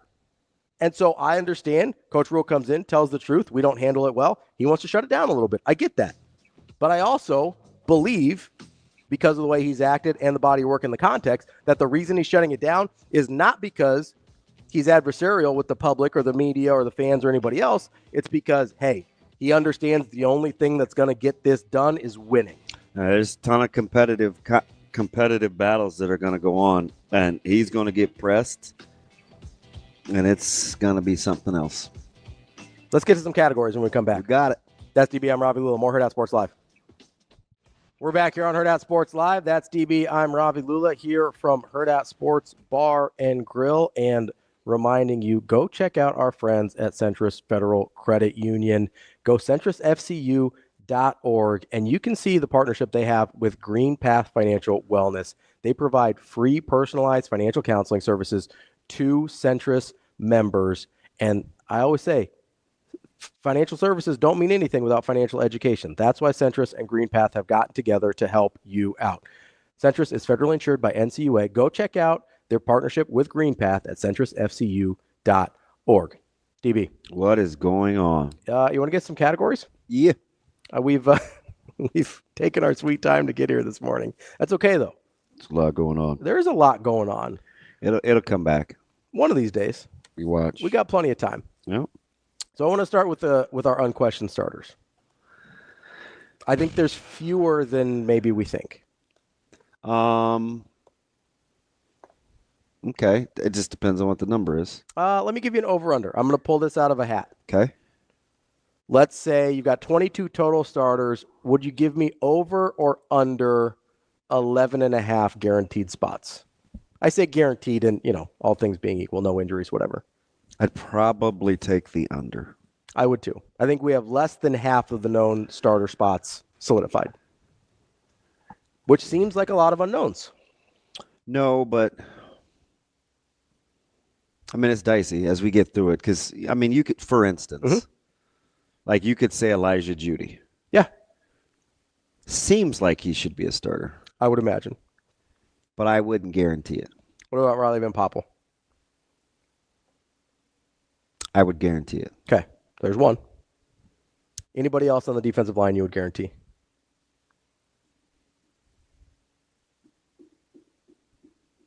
No. Defensive line's tough. I agree. I don't think there's any other. I think Riley Van Poppel's the only guy on the defensive line I say will start. Yeah, that's part of the reason he's up here today. Big old JB. Hello, TB. Oh, TB. Okay, Yeah. I didn't see which one you were pointing to. Yeah. So that's one. We have one on the defensive line. Let's move to linebackers. Is there anybody in the linebacking spot you think is a guaranteed starter? You kept telling me who's the guy you thought was penciled in? I think penciled. I wouldn't put guarantee. I think the Watson Trent is likely your middle linebacker. I don't know that I would guarantee it, but I'm making an assumption there. But for the sake of the discussion, I would guarantee Buda Wright. Okay. So Javen. Yep. That's two. Riley Van Poppel and Javen. Nobody else in the linebacker room? That I would guarantee? Yeah. Probably not. Okay. Let's go safeties. That's hard, though. It is hard. I think you've got some likelies. like probables. Yeah.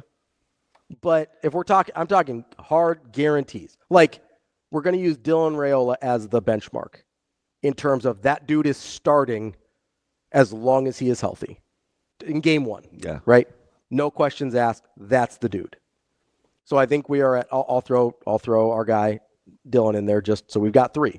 Okay, let's go safeties here. I think defensive backs in general are very tough. I would guarantee Singleton. Oh, you would? Okay. I would guarantee Deshaun Singleton. All right. That's interesting. I just don't think he can, and I don't. You don't think he comes back unless he's. I don't think he comes back unless he's playing. Fair. I mean, that's a fair, logical. And Coach Rhule was patient with him. And he seems to like him. Yeah. Like from what we've heard, he seems to be a fan. Like openly said. And I'm sure some people were like, what? When he said, hey, when healthy, he had his best season. Yeah. What I mean, he's openly talked about like NFL type talent. Like he's praised him pretty significantly. So that's 4. I would agree that he is a Sunday talent. Sure. Yeah. So for anybody, so no other safeties, just Singleton.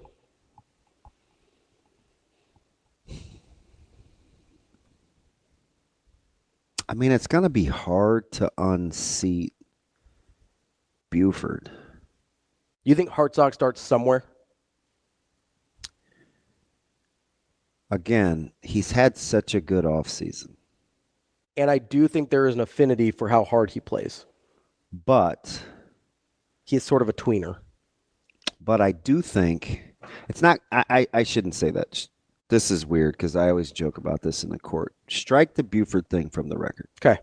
Because that's gone. Because that's actually not true. Because a couple guys just got moved there that I think are there to give him a run. Yeah. Yeah. And I should know.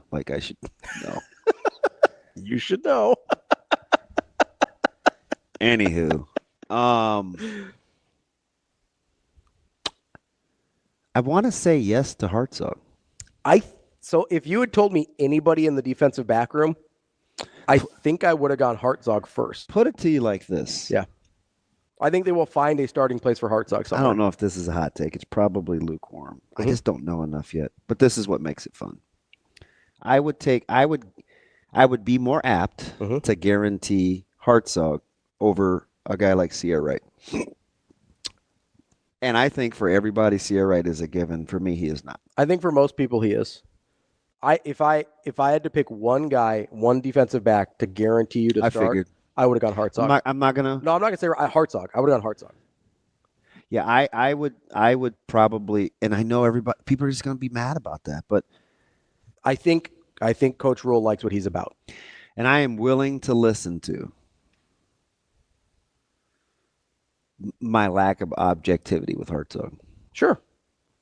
I just think from what we know, I think Coach Rhule likes what he's about. The secondary is that's all I would guarantee. All right, so Singleton and Hartzog. All right, so we're at 5 on the defensive side of the ball. Yeah. So we're trending and we're on 4 on the defensive side of the ball plus Raiola, so we're trending under. So let's go offensive line. Lutovsky. You think Lutovsky's a guarantee? I think so. Spindler? He played at a high level. I just don't know if you move sides. Lutovsky's pretty good last year. Same pro. If you're a PFF guy, same as Spindler. Yeah. You think they both start? Guarantee? I'm not guaranteeing Spindler. Okay. See, I would guarantee Spindler over Lutovsky. I would guarantee Evans over Spindler as well? Yeah. So you're taking Lutovsky and Evans. Yep. I will also guarantee Evans. So we're both at 2 offensive linemen. You can you can take Spindler. I am. I'm taking Spindler instead of Lutovsky, but I'm also taking Evans. So we're at 2. So we're at 2 total on the offensive line, but different 2. Anybody? Are you taking Gunner? No. Elijah Pritchett? No. Although you hope so. I just can't get. You need him to, but it's not a guarantee. Yeah. Those are the only ones I would think that are guaranteed. That would even be in a discussion for guarantees on the offensive line. Wide receiver, I've got Dane Key. Dane Key's going to start. I'll take Key as well. Anybody else? Barney. I would also take Barney. I think those are the only 2 I'm guaranteeing starter as for wide receivers. I would agree. Tight ends. Hubbard. Okay. You think guarantee starter tight end? Well, it's him or Lindemeyer, so take one. Yeah, I think it could be either, so I'm not taking either in terms of guaranteed starter. Because I lean Lindemeyer, but I could see it being Harburg. Okay. So I'm not guaranteeing tight end because I think it could be either one. And it depends on what sets you're going to use. If you're using 2 tight end, 1 tight end, so I'm not guaranteeing tight end. I actually will entertain that. I thought Lindemeyer played really well. And I'm a huge fan. I know you're a big Lindemeyer guy. I think Harburg might be used more like a Kyle Juszczyk. Kind of they move him around a little bit. So I don't really know what I'll listen to that. do with him.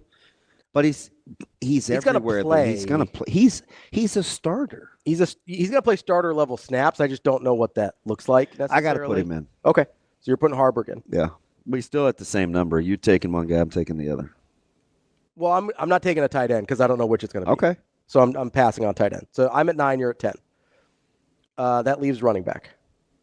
Are you guaranteeing Emmett Johnson?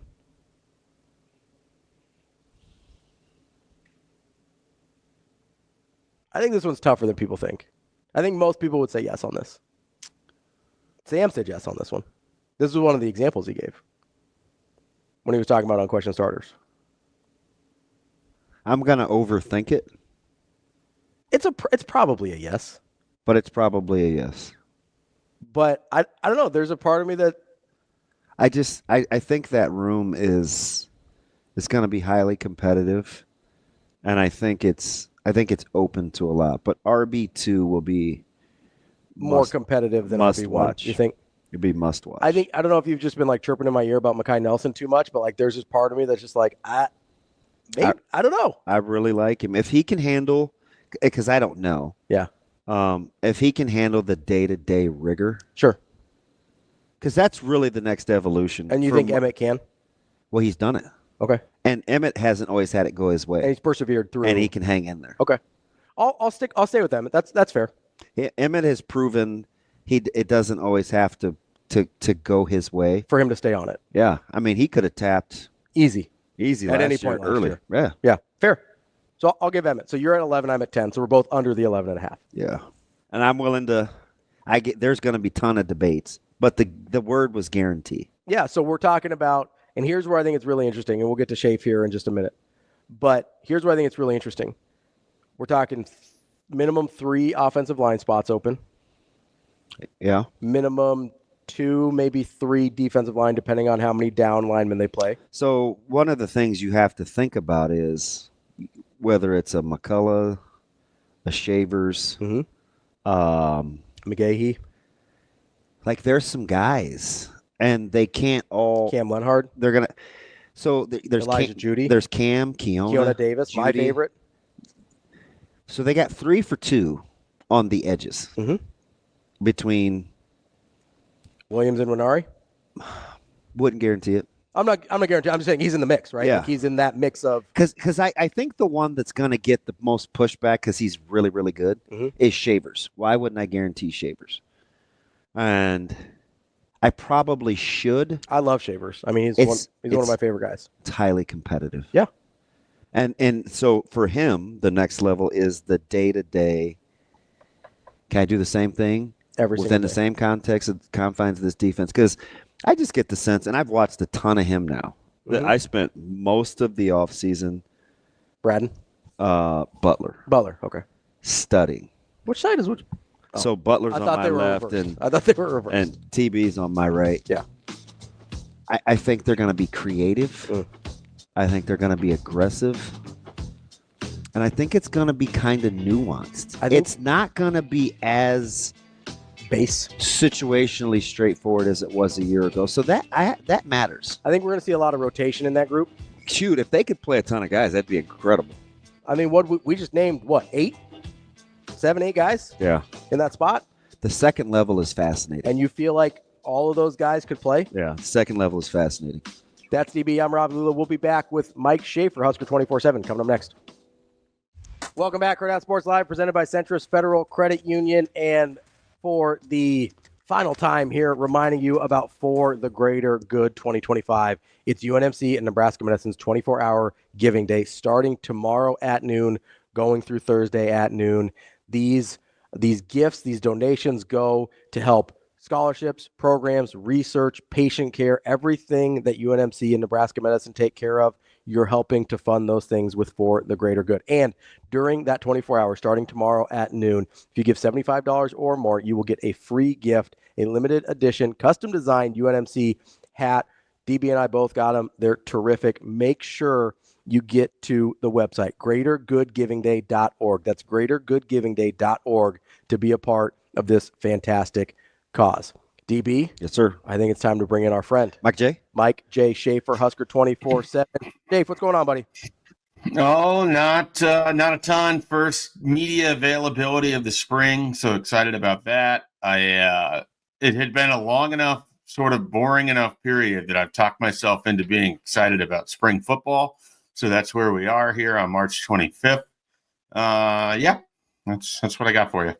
So two quick back-to-back things off of the level of excitement. First blush, we're not going to hold you to it. Of the 22, how many starters would you guarantee? Do you think you could? Over 11. Let's just say some names. Let's just do it that way. Okay. So Dylan, I feel pretty good about Dylan. I feel pretty good about Emmett. Dose. I feel pretty good about Dane Key and Isaiah Hunter. So I'm going to stop there. I could not name the starting tight end. I think it'll probably be like Lindenmeyer, but I think they're going to do a lot at that position. So I'm just going to stay away from it. Rocco Spindler is going to start. Justin Evans is going to start. I think Elijah Pritchett starts. I don't know. We'll see how that one goes. So not but you think? Because if we could, he didn't say it. But you can say Elijah Pritchett. He's going to start. I'm just not enthusiastic about the results that you're going to get there. There's 6. Riley Van Poppel, Keona Davis. Let's stop there. Watson Trent. Shavers. And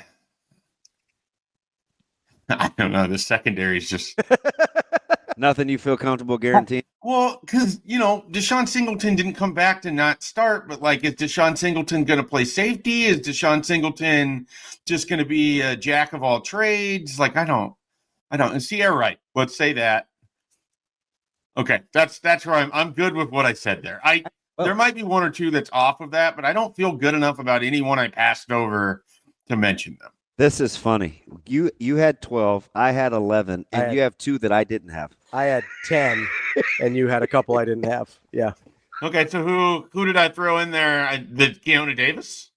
I did not say Keona Davis. We didn't say you made a noise there. There was a noise. I did not say Hunter. He said Isaiah Hunter at wide receiver. Yep, didn't say that. Okay. And wide receiver is going to be. But in place of Hunter, I said Barney. Yeah, so did I. Yeah, I kind of went back and forth on that. They're going to play Barney. We have the same number of receivers, but just different. You didn't say Rocco. You said Latovsky. Yep. Neither one of us said Pritchett. Nope. But I do like. I would if I was. Do you know what a disaster it's going to be if Elijah Pritchett can't be a starter? I did exactly what you did, Schaefer. Exactly. I said he should. I said all of it, but I said, well, we did say guarantee, yeah. So I didn't. Yeah. So I didn't do it, but I did exactly what you did, almost to a T. You just went with it. I could have. It would be hard for me to acknowledge the resources utilized if he is not ultimately going to start. Yeah, totally fair. Neither of us said Shavers, and I'm not totally sure why. Because there's McCullough, there's Shavers, there's McGahee, Yeah, I'd stay away from the jack position because I think they've got a lot of people there. Because it's very flexible. Right. I said Shavers because whether or not he's a starter, he's going to play a lot, and I just felt comfortable saying that. And I think he's a guy they like a lot.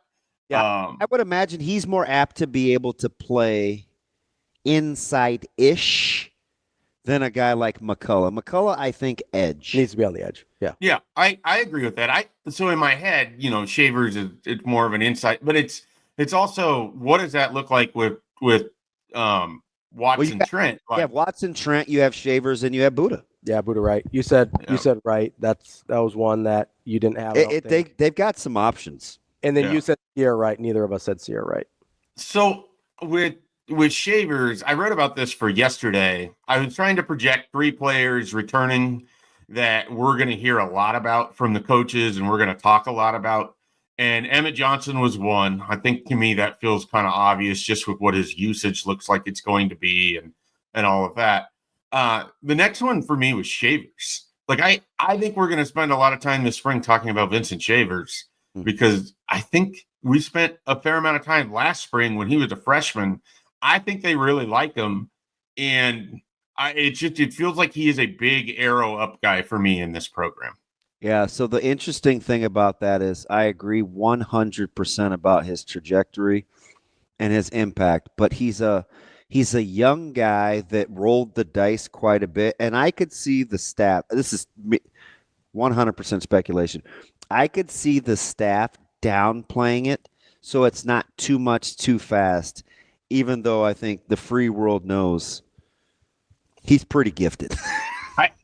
Well, it's not just that; it's his attitude. Like he wants too much too fast. Yeah, I basically said on another radio show this week, like he wants the smoke. Like that's what Vincent Shavers is. He wants that position. He wants everything that comes with it.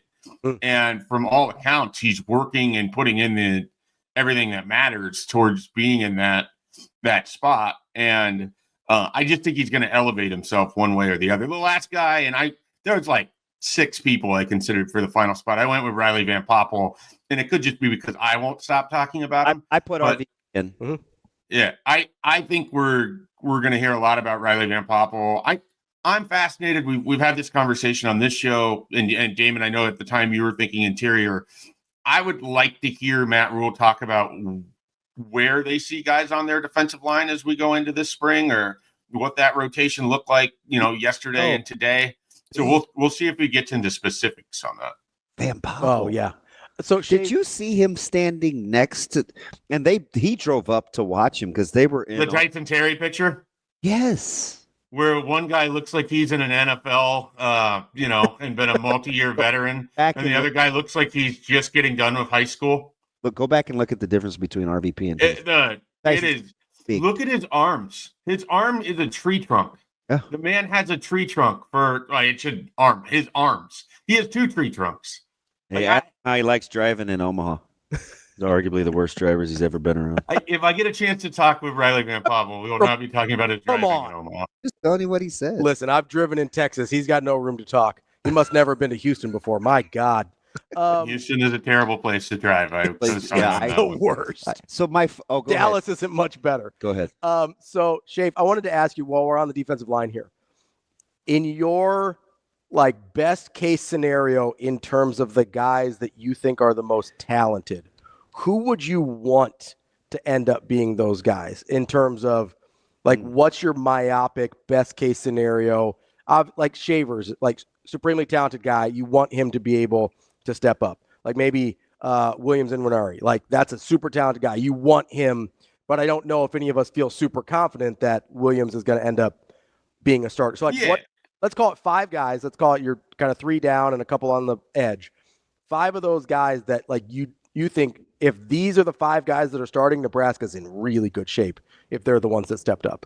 So I think you start with Williams because the upside is immense, or the perceived upside is immense, and then Riley Van Poppel. So I think those 2 are kind of in a plane unto themselves of where you think the upside might be, or at least for me. And then Keona Davis, and I will say Cam Lenhart, but I never know what to do with Cam. I don't know. He had a year last year that statistically is sort of hard to look at, and then you can't really think of a lot of moments for him.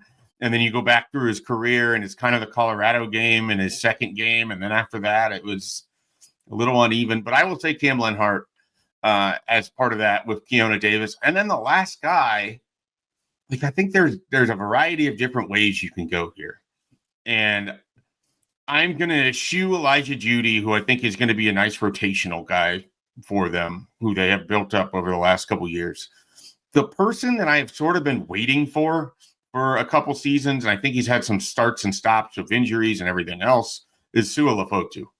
I would like to see if Sua Lefotu can handle as a nose tackle or as an interior defensive lineman, even if it's just in a part-time role.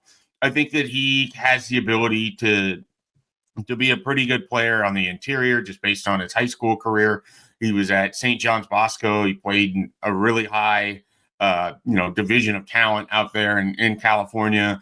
Again, I don't know that he's going to be ever giving you the snaps that a Nash Hutmaker did, but could he be someone that comes in on a third, like he becomes a short yardage guy or something of that nature? Like Sua Lefotu, I think there's more there than maybe what gets discussed. He just hasn't been healthy. And he wasn't super healthy at the end of high school either. And then now you get a little concerned because that just seems to be the rap on a guy.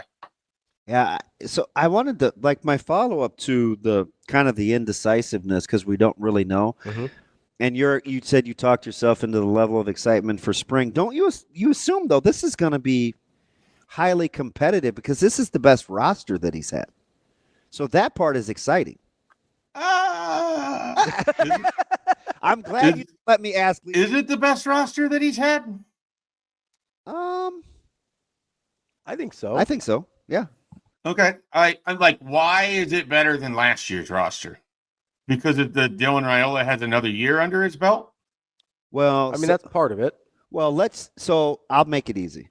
So the guys that we complained about the most are better than they were last year, at least on paper. And that's Singleton, Hartzog, and Buford. Okay. So I look at it as last year they had an unequivocal strength on their defensive line. And they had a guy who emerged in John Butler that maybe you wouldn't have known what he was going to be. It's deeper than last year without question. Yeah, I can understand that. I just don't know defensively what is the strength of this defense going to be? Because the defensive backs are a question mark. I'm going to guess flexibility. And I don't know if or versatile. And that's a tough thing to have as your strength, I think right? You're going to be able to be versatile. Yeah. So, and then where do you think the pass rush is going to come from? How are they going to create that? They'll generate it. I think Butler's a pressure guy. So they're going to have to blitz, and then they're going to have to be able to get home.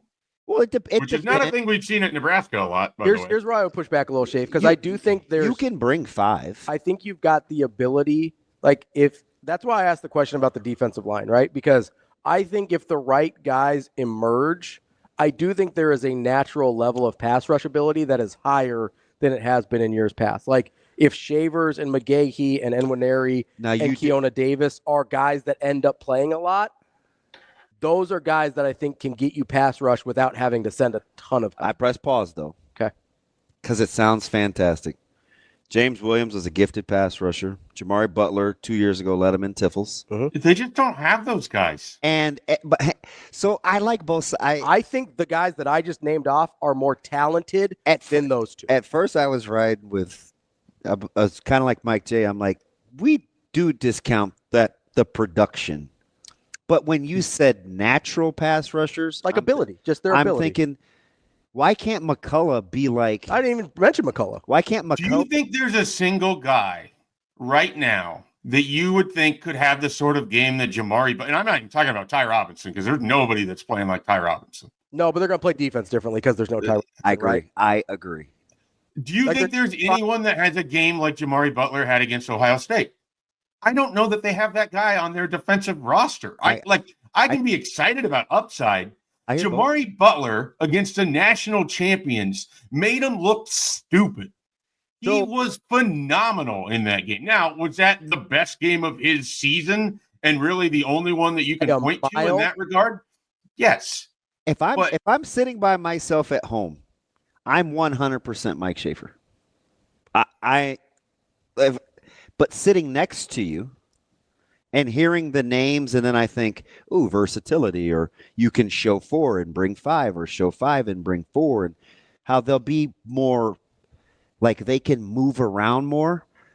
I could arrive at what you feel like. But by myself, just flipping channels, I'm probably closer to Schaefer. I think you've got more of an opportunity to get pressure with 4 or 5 guys out of the group that I named than you did last year. That's not to and listen, of the group that I named, there's almost no production, right? Part of it is because Rhule scared me, though, when he went into how we weren't appreciative enough of the guys that they lost.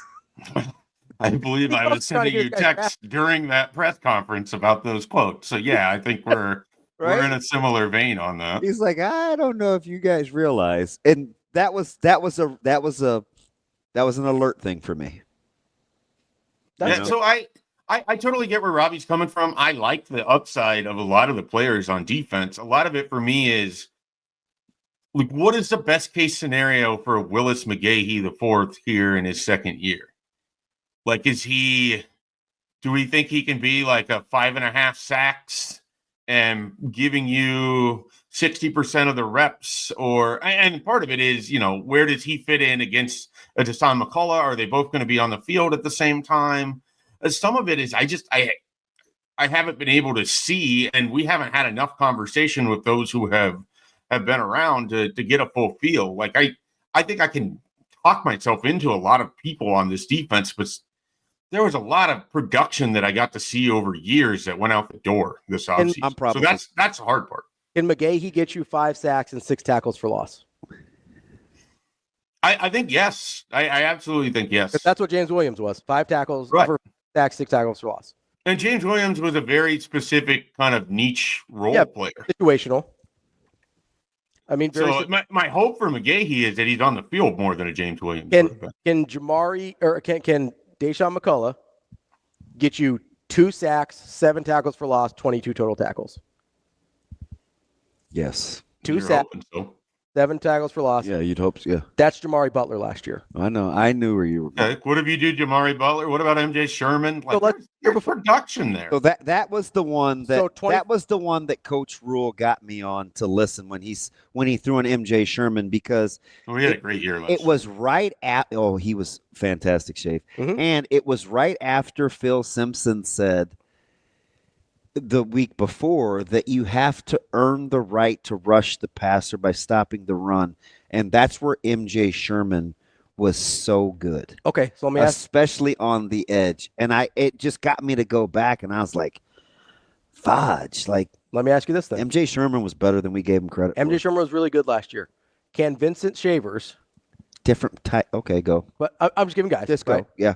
Can he give you 3.5 sacks, 5 tackles for loss, 29 total tackles? Yes. Is that on the table? Yeah. Okay, so that's the production we're talking about. But what I'm saying is holding at the point of attack. I'm saying setting edges. I'm saying I get that.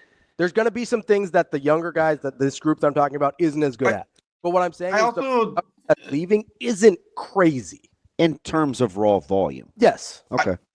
I also think when we diminish Jamari Butler just to base numbers, like, he was better in 2023 than he was in 24. It was 5.5 sacks, 9 tackles for loss, 34 tackles. MJ Sherman was. That's a good pull, Schaefer. He was really good. Are those numbers? Is 5.5, 9, and 34? Are those on the table for Deshaun McCullough? I mean, you'd hope so. Right. So like, I get that there's other things. It's not that linear. No, though. I know, but we were specifically talking about pass rush and kind of being disruptive. I got you. Because my favorite thing in all of this, and I hate to go all wet blanket, my favorite thing about this spring is the same thing it was about this offseason. Because of my affinity for Coach Rhule in his leadership, like coaching coaches, mm-hmm. This is on paper, this is a pretty talented staff. I want to see him work that this spring. Just the interactions, the teaching. Because what do they all talk about? They all talk about teaching and development. At some point in their press conferences, they all talked about teaching and development. And I'm like, fudge. That's what I want to see work, because that's what I'm most impressed with. Mm-hmm. With him as a person, is just the leadership and teaching. And I think that's going to be as competitive as anything because of the staff that he put together. Is that are you vibing with that, Schaefer, or am I just I think in general, like, as skeptical as I am of who's going to emerge on the defense, the one thing I feel the most confident about a Matt Rhule team is that the defense is going to be no worse than solid. I mean, he's he's always had, and particularly along the defensive line, even when he's had to reload, he finds guys that step in and at a high level and can replace. And so between having a new defensive coordinator, but also bringing back Phil Snow, and now Phil Simpson's involved, another year for Rob Dvorak. You have another defensive coordinator on staff as a defensive backs coach, and Addison Williams. You have a guy who is involved in the Kansas City Chiefs. Like that defensive staff, I think there's a lot of reason to be excited about that group and what they can pull out of these players. I'm trying not to let myself, because I did this with the wide receivers last year, so I might be overcorrecting, but I'm trying not to let myself go too far into the what ifs in terms of production, because it's not a video game. Like these guys, just because you produce as a freshman doesn't mean it's going to turn around and be there as a sophomore. Willis McGahee and Ja'Cory Barney and Shavers are going to have some growing pains that they didn't experience because they weren't asked to do the same things. You're spot on. There's one that's 100% accurate, and I hope people don't hear that you're being kind of Denny Downer, because no, I get it. You're 100% right, and I think that's what this staff has said all offseason. Like, listen, it's about football. We just got to get better. It's not the IG stuff. It's not the comments. It's not because you did this last year. It's win the day, and they'll keep saying that. And I know it's boring and it's not sexy, but what you're saying about not assuming is exactly what I bet they're saying, because we've heard it all offseason, right? I mean, that has been the message. Just get better. Well, I think they feel like they underachieved last year, and that's why I like last year's roster. I like last year's team. I like last year's schedule. I felt like they were a 9-win team, and they gave way too many games away. And this year, I'm a little more skeptical because there's a lot of production that's out the door, but I still like the roster. But I also feel like I got snake bit with how I felt about the wide receivers. And so I'm probably just being a little bit more skeptical than I was a year ago at the same time, right or wrong. You like the wide receiver room better this year than you did last year? Even at before you felt like you got snake bit by him? I like that I was really high on Ja'Cory Barney, and he was even better than I anticipated that he would be. And I like that he doesn't have to be your best wide receiver. Like there's a scenario where you miss out on a Dane Key and maybe you do get an Isaiah Hunter, but I like that there's a Dane Key and there's a Hardly Gilmore in the fourth and there's an Isaiah Hunter to go along with a Ja'Cory Barney, because then it doesn't become, Ja'Cory Barney has to do all of these different things. He has to be Wan'Dale Robinson Jr. He has to, I feel better about the picture there because of what they brought in. I think Dane Key is a better wide receiver than Jamal Banks. I think he's a pretty talented guy, to be honest. Now it's how do they utilize him and can you open things up downfield? I mean, kind of the undercurrent of all of the wide receiver discussion is, can Nebraska be aggressive and attacking downfield, and can Dylan Raiola find the accuracy that had a lot of people excited about him in the first place? I mean, that was one of his biggest strengths as a high school recruit, was his downfield accuracy. And that wasn't as much there in the middle and the end of the season as maybe it was at the beginning when you're playing UTEP and Northern Iowa. So the wide receivers are always in conjunction with the route concepts and everything else. But I feel as good about the group as I did at this point last year. But post spring game, I took off with the wide receivers. I thought that they were going set up. And I mean, even Matt Rhule sort of played into it too, where he discussed, I want to say it was Big Ten Media Days, where, I mean, he laid it out there that they thought they'd be able to throw on people with the wide receivers that they had. And then it didn't work out that way. So are you going to wait, Schaefer, until we actually see it play out before you speculate on the differences in the coaching staff from 25 to 24? Yeah, probably. I mean, a lot of it for me is I want to give John Butler some time before it's just, if they go play Cincinnati and let's say it's a struggle, whether they win or lose, let's just say that it's a struggle defensively. I don't want to immediately fall into replacing Tony White is going to be, such a challenge, and I don't know if they can overcome it. And John Butler wasn't the guy. Like, I don't want to be like right there after the first game. I want to give him a handful of games. I want to see how he adjusts to the personnel. The guys that start or play a lot in the first game aren't necessarily the ones that are going to be carrying you in the middle of the season all the time. So I want to take as wide and as long-term of a view during this season as I can. I want to avoid falling into immediate reaction. Whether I'm able to do that or not when we get into the season remains to be seen. But yeah, with this coaching staff as a whole, I'd much rather be answering at the end of the year how I felt like guys did than in the middle of the season. Because I think that just gets so reactionary to the moment. And sometimes you miss stuff. Like you think maybe a coach is doing a lot worse than he is. And then you look up at the end of the year and his group is producing and they made huge strides in the middle of it. So I'm trying to take as long-term of a view as possible. So you wouldn't say to yourself, well, because Coach Shorts is familiar with Coach Holgorsen and the offensive evolution, that wide receiver coaching is going to be better, right? We're not doing that yet until we actually see how these guys. I mean, I think you can have that as a feeling, but I don't think we inherently know enough about this coaching staff at this point. This is for later in the week as we're kind of just trying to go through spring and we have all these different categories and stuff. But let me ask you, generally speaking, if Nebraska wants to be in the hunt, right, be better than they were a year ago. Last year do you know what they rushed for last year as a team? Off the top of my head, no. This is BC would do a long pause and then he would nail the exact number. I am not that person, so unfortunately I can't do that. Just under 1,700 yards. Okay. With 3.8 per carry. So 13 games, about 140 yards a game or something like that. Is there a number you think Nebraska needs to get to run the football? And is it more about the average or the total? I think it's probably more about the average. And part of that for me is that I have just looking back at what Emmett Johnson did since Dana Holgorsen got there, I am less concerned about overall rushing numbers than I am with someone like Emmett Johnson, including total touches or just total yards. Like I mean, he had as many catches in the USC game, I believe, as he had all of 2023.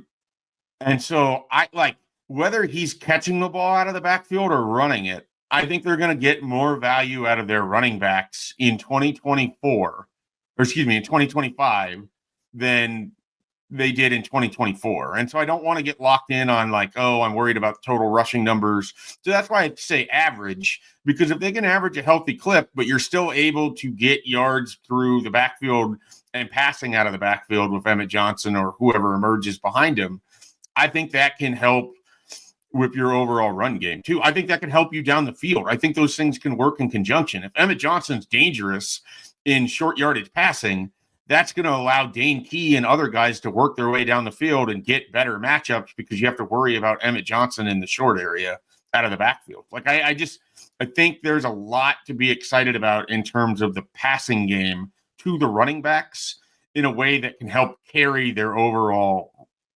numbers or how you feel about it. Even if they don't run for substantially more yards in 13 games, let's say they run for 1,900 yards, but Emmett Johnson has 450 yards receiving. More than one rushing touchdown. Yeah, I mean, it's just, I think there's a lot of ways to skin the cat, and I'm trying to be very open at running back. I'm trying to be very un-Mike Schaefer for the last decade at running back. It's a spring hope, spring's eternal. It's a season of change, and I'm trying to be a different person. You know what, though? You let yourself off the hook. Was it about a month ago when we finally got to the bottom of it, and you made it about the history and the lore of the position? And I was like, I just dropped the mic on that one because I would give you a hard time about both you guys. But when you phrased it like that in terms of the expectation level and stuff, I was like, oh, okay, I get it. Right. I mean, yeah. That made your own when you're your own benchmark. Yeah, and the running back at Nebraska, it's a different benchmark than generally. Yeah, you got to rush for more than 22 touchdowns. Yeah, you'd like to be able to dominate inside the red zone with being able to run the ball, and then you don't have to put yourself in situations like the UCLA game where you're inside the 10 and it's just pulling teeth to figure out how to score. They have to be able to do that. But I do have a little concern about who could be their short yardage running back, because I don't know if Quentin Ives can be that guy or and then this sounds really stupid. Is Heinrich Harburg going to end up being that guy in some sort of role? Like I don't know. I have some questions about what they do when it's third and short or inside the red zone. I certainly don't think that sounds stupid. Schaefer, appreciate the time as always. Really good stuff, and thank you for entertaining our little exercises that we put you through this morning. And I hope you enjoy spring ball. All right, guys. Spring. Go ahead. All right, buddy. I didn't mean to cut you off. All right, see you. That's Mike J. Schaefer, Husker247. Can I ask you something real quick, DB? Yeah. If I gave you running backs, your top 3 running backs, yards per carry, 5.1, 4.8, 4.3 for your top 3 backs, would you take that? No. You want more than that? Yeah. Okay. Because that's what they were last year. Yeah, they got to be better. All right. I'll take the 5-1. Need better than a 4.3 for the other ones? Yep. That's DB. I'm Ravi and more Hurrdat Sports Live coming up next.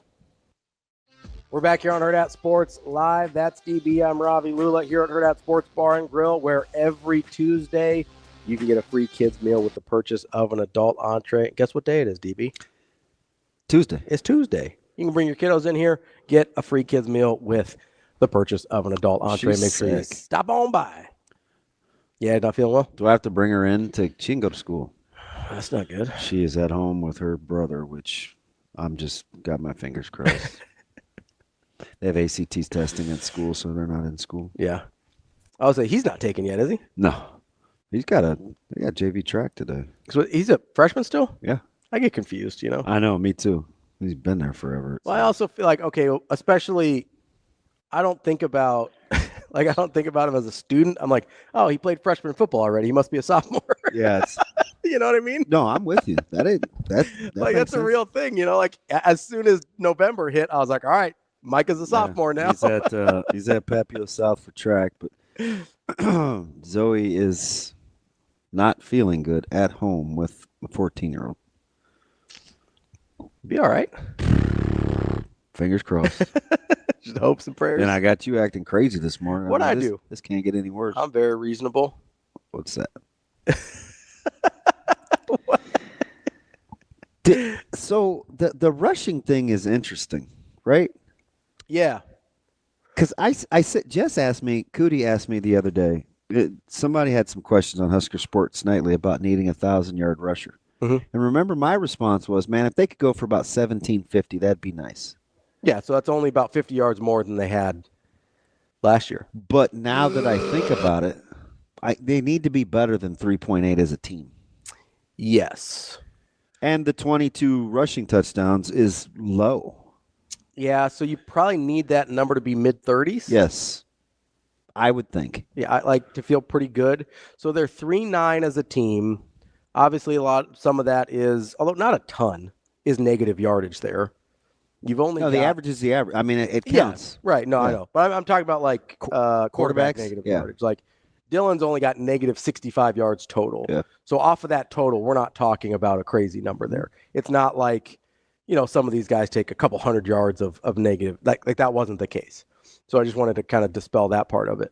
But, I asked you I asked you as we were going to break there, if you would take 5-1, 4-8, 4-3 as your top 3 rusher yards per carry. And you unequivocally, very quickly said no. No.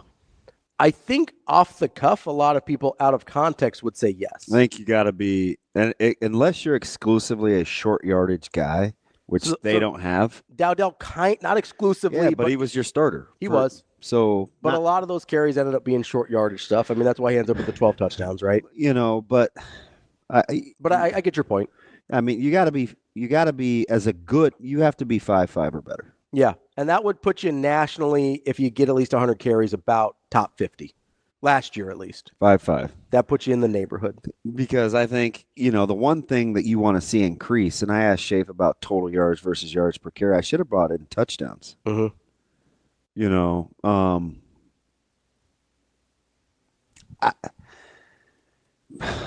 You need rushing touchdowns, right? Kyle asked a good question, right? He says, were the red zone issues more line or running backs? Listen, it's a great question. It's tough. It's a great question. It's tough. Anecdotally, because I know how I felt real time, but I'm also in the booth. I felt like it was a running back issue. Okay. Especially early. Yeah. Missed a lot of holes. But I'd have to go kind of game by game. But anecdotally, shorthand, I think it was more RBs. And I think Coach Holgorsen kind of said the same when he got here too, right? Like, you got to make some of these guys miss a little bit, or kind of missed a hole, or we got in and out, or we got busy. So I think the continuity of doing the same kinds of plays over and over again will let you know, hey, Mike's going to play over the top. Hey, front side safety, that's the guy I'm accountable for as the back. It won't be as much guesswork, right? You'll just know. Hey, free defender's probably going to be the boundary corner here. Got to make that guy miss, or whatever. Like the more you do it, the more you'll know. Yeah, I'm trying to see where 35 rushing touchdowns would get us in terms of nationally, because I like to see sort of contextually, when we're throwing. You need low 30s. Yeah, like it's out there. I looked at it once last year when I figured out that Michigan had 40 some odd rushing touchdowns and only had like 15 yards per carry or 15 yards a game more than Nebraska. Yeah. But 20 some odd more rushing touchdowns. Yeah. And so, because I do like to kind of put in context when we're throwing these numbers out there, what exactly we're talking about in terms of what's realistic, right, for achievability. That's where I go, hey, being a top 50 running back at 5.5 yards a carry isn't a huge ask, right? Like that's a reasonable thing to ask from a running back, is to be top 50 in the country if you're Nebraska and you're kind of focused on running the football. Being at 5'1", which is what EJ was at last year, puts you around 100. Probably need to be better than that. Like that's probably need to be better than that. For teams that, like, let's say, what was Nebraska rushing a game? 140? It's right at 130, I believe. So in that ballpark, and I've got to go way to. Do you want touchdowns or yards per game? I want touchdowns first. I want to see. Okay, so Jacksonville State led the country in rushing touchdowns. Army was second. Notre Dame was third. Do you know how many rushing, or what Notre Dame rushed for as a team? As a team. Touchdowns? Rushed for as a team per rush. 5'2". 5'6". Army was 5'5". Boise was 6 per. Bama, who had 41 rushing touchdowns, was only 4.6 per carry. So when you look at like rushing yards per game, and you want to go to,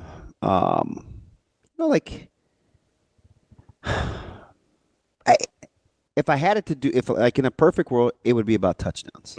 Then I think I would go yards per carry. Then I think I would go total yards. Does that sound right? I think touchdowns, I agree with touchdowns for sure, because I do think that's a big issue with the red zone scoring, is if you're getting consistent rushing touchdowns, then I'm going to assume your red zone scoring has been fixed mostly. Yeah. Okay. So I'll take that for sure. I kind of waffle back and forth between yards per carry and total yardage, because I do think total yardage can be a little overrated, because I don't want to run it 40 times for 120 yards, right? That's not really useful to anybody. But I do think there is... Unless you're going to factor in time of possession. Well, right. So I do think there is a benefit to being committed to showing that part of your offense as well. And so, that can mess with yards per carry a little bit. We've seen some pretty gaudy yards per carry numbers on offenses that weren't particularly good rushing offenses, just because occasionally you pop one and it sort of goes that way. So I waffle a little bit on those. If you really put my feet to the fire, I'd probably say yards per carry. Are we more apt to overlook rushing because of the quarterback, or do we still want to run the football?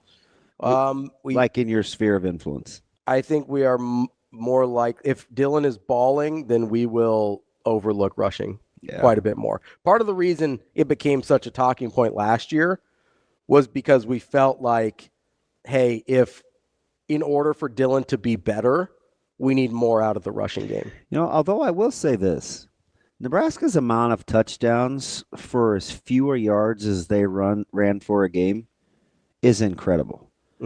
Let me give you some other teams between 128 and 145. Okay, pretty. So Kentucky ran for 145 a game. Okay. 11 touchdowns. USC ran for 145 a game. Okay.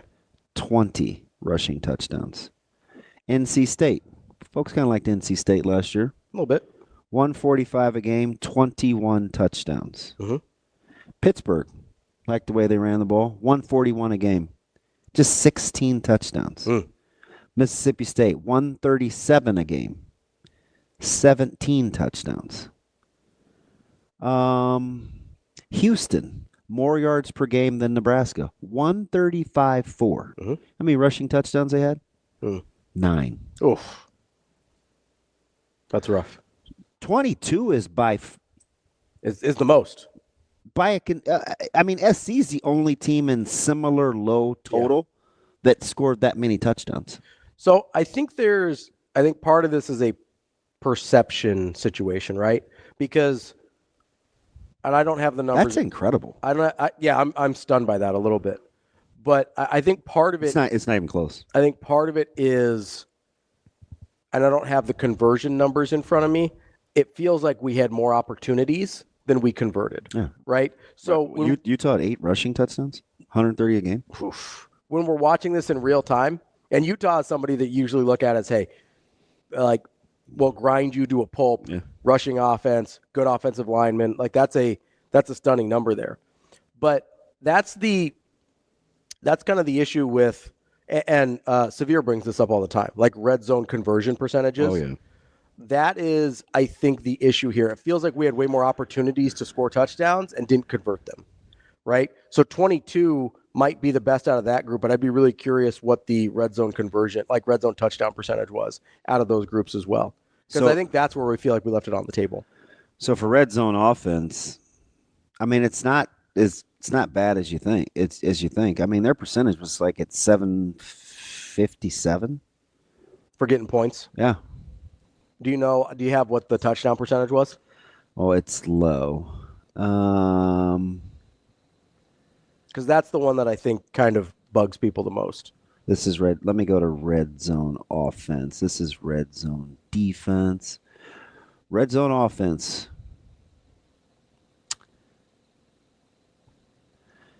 Oh, boy. Wow. What page is Nebraska going to be on? It's certainly not the first one. I'm going to fast forward to the third page. Yeah. 117. Oof. 117. In red zone touchdowns. 9 red zone passing touchdowns. 20 red zone touchdowns. Okay. So half. 11 field goals. Okay. And 40 red zone scores out of 55 red zone attempts. So the overall percentage is 74. So 75 is what you said. So that's not terrible. Nationally, that wasn't terrible, right? No, but their red zone offense is 117th in the country overall for the touchdowns. Yeah. Yeah. So that's where I think our issue with the rushing touchdown comes in. We feel like if we were better, and that makes sense too, especially on the hills. Was it Justin who just asked that question? Somebody funny, somebody smart asked that about the red zone rushing. Those numbers are kind of staggering. Yeah, 117th in the country in red zone touchdown percentage. That's, I think, where we get this perception that we didn't run the ball well enough. And you know what? I think Lance is right. I said low 30s. Mm-hmm. I think he's right. Stay north of 25. Sure. I think where they happen matters too, though, right? If we get, let's say we're in this neighborhood again next year, right? Let's say it's 130 to 140 yards a game. Let's say it's 22 to 25 rushing touchdowns. But let's say that number goes up from 9 rushing touchdowns in 40 red zone attempts to 15 rushing touchdowns in 40 red zone attempts. I would venture to guess then the red zone passing touchdowns would also go up if you're able to consistently run it in the red zone. it makes passing in the red zone a little bit easier as well because you're talking about being so condensed down there, and running the ball helps you loosen things up a little bit. That, to me, like contextually, if you move 6 of those touchdowns over to the red zone, I think it changes our perception of what happened last year a lot. Do you know Indiana's red zone scoring percentage? It's going to piss me off, isn't it? It's like 90. 93%. And they led the country in red zone attempts with 69. Yeah, I'll do it. But I mean, that's... But hey, listen to that, though. Listen. Penn State was 2. That's over the course of their 14 games. Yeah. So they had one more game than Nebraska, right? They had 14 more red zone trips. You're talking about 16 more. Nebraska had 53. Oh, I said 55. Yeah. But you're basically talking about one more red zone trip a game. Yeah. But that conversion percentage is incredible. Is wildly different. Yeah. And and of that 93%, only 9 of them were field goals. They were scoring touchdowns. Yes. So Nebraska had more field goals in 16 fewer attempts than Ohio State, 88%, 88.7. So again, right at 90%. That's how many attempts did they have, or how many red zone trips they have? Their top 10, 62. Okay, so you're talking about only 9 more trips to the red zone than Nebraska. Yeah, but 16 games. Yeah, so over the course of 16 games, that's like half a game, like half of an attempt a game. That's wild. But just score about 3 more points in the red zone every trip, 2.5. So maybe chasing 3 wasn't such a dumb thing after all. No, I'm dead serious. No, that's what I'm saying. That's a big difference. That's what I mean, though, right? That's a huge difference. 3 more points per red zone attempt. We're talking about just safely say 2.5 per trip. We're talking about what Schaefer was talking about, how this team probably underachieved. This is probably an 8 or 9 win team. So when Coach Rhule says, hey, this is a good roster, he was telling us the truth. Don't you like this year's roster better than last year? I do. Because I'll go by position group, right? Which is real quick here. We'll go by position group. Do I like quarterback more than I did last year? I'll take a sophomore over a true freshman every day of the week. Yeah. Okay. Running back, I'm probably close to a wash personally. That's fair because you're operating on assumption. Yeah. Wide receivers, upgrade. Okay. I think the tight end room's probably a wash. I like the guys in there, but I liked it last year too. So quarterback and receivers I have as an upgrade. I think the offensive line's better than they were last year. You have the majority of the same guys in the tight end room outside of Bork and Fedoni, but you're moving Harburg over there full time. I think Mac Markway could be good, but I think it's about a wash. Who knows what you're going to do with Carter? Yeah. So I'm calling it a wash. Okay, that's fair. So I'm calling quarterback, receiver, and I like the offensive line better than I did last year. Okay. I like the pieces. So that's 3 spots I think are better. I personally, now the defensive line I'm going to call a wash. I know that's probably blasphemy to most people because of how good Ty was and how good Nash was, even though he was banged up. I'm really high on the upside of this group. I'm not going to say they're better. I do think it's a wash. I don't think you can wash it. You think it's a clear downgrade? Until you see it. Okay, fair. Even though I think they're deeper this year, they're not as productive at the top end. They're not as productive at the top end. I do think the potential's higher. I think we're talking about a higher potential group. I got some options. So we'll call 1 downgrade group. I got 3 upgrades, 1 downgrade. Okay? What about the linebackers? Linebackers I think are better. I do too. That's 4. Even though Bullock was incredible. He was incredible, but I think overall they're upgraded at linebacker. Last, defensive backs. Better. That's 5. 5 groups that we think are better, 1 that we think is a downgrade, but lower floor, higher ceiling in that 1 downgraded group, right? Is that fair? Yeah. So, yeah, overall, better roster. We think the specialists are going to be better than they were last year? Yes. Okay. So, I mean, pretty easy to look at it and say, hey, better roster. And then you go into each of those groups and you go, okay, not only do I like that group a little bit better, defensive line, more depth. Defensive backs, more depth. Linebackers, more depth. Offensive line, I think you've got more depth. Wide receivers, more depth. Let me ask you something. If you could change one thing about last year, would you have made – I get the easy answer. Think about what I'm asking. Mm-hmm. With trips in the red zone, given how Nebraska's season played out, and would you have taken – did Nebraska need more field goals or more touchdowns? So the field goals are more frustrating. Like the misses are more frustrating, I think, because you're just watching. Like when you fail to score a touchdown in the red zone, it's usually a series of plays, right? Whereas you miss a field goal and you're like, hey, we've got points right here on the board, and you miss it. Going off the statistics that we just read off and seeing what Indiana did, I think I probably take the touchdowns. But that being said, I think field goals. It wasn't a touchdown's worth of margin in the red zone, though. Right. That's the thing. So, like, when I sit here and I go, okay, I want to take you want to score touchdowns in the red zone. I want to take touchdowns in the red zone. Because that's the easy answer, right? The statistics tell me. Sometimes it's just doing. My point is, sometimes it's just being efficient. So, how many field goals did Nebraska miss last year? Well, they only had nine. Oh boy, I should be able to just pull that up, shouldn't I? Because I don't know off the top of my head. I've got let me see if I can find the kickers here, because that I think is because the missed opportunities is I think I'm just going back to the chasing 3 thing again. So we've got field goals made versus field goal attempted. So they were 13 for 19 on the season. But I think the real rub here is the ones they didn't even try. Right? Yeah. Oh yeah. That's a great point. That they just felt like they didn't even give themselves a chance. Felt like they had to go for. Like they didn't even feel like they had a chance to make it, so they didn't even put them out there, right? So that's where it gets really tricky for me.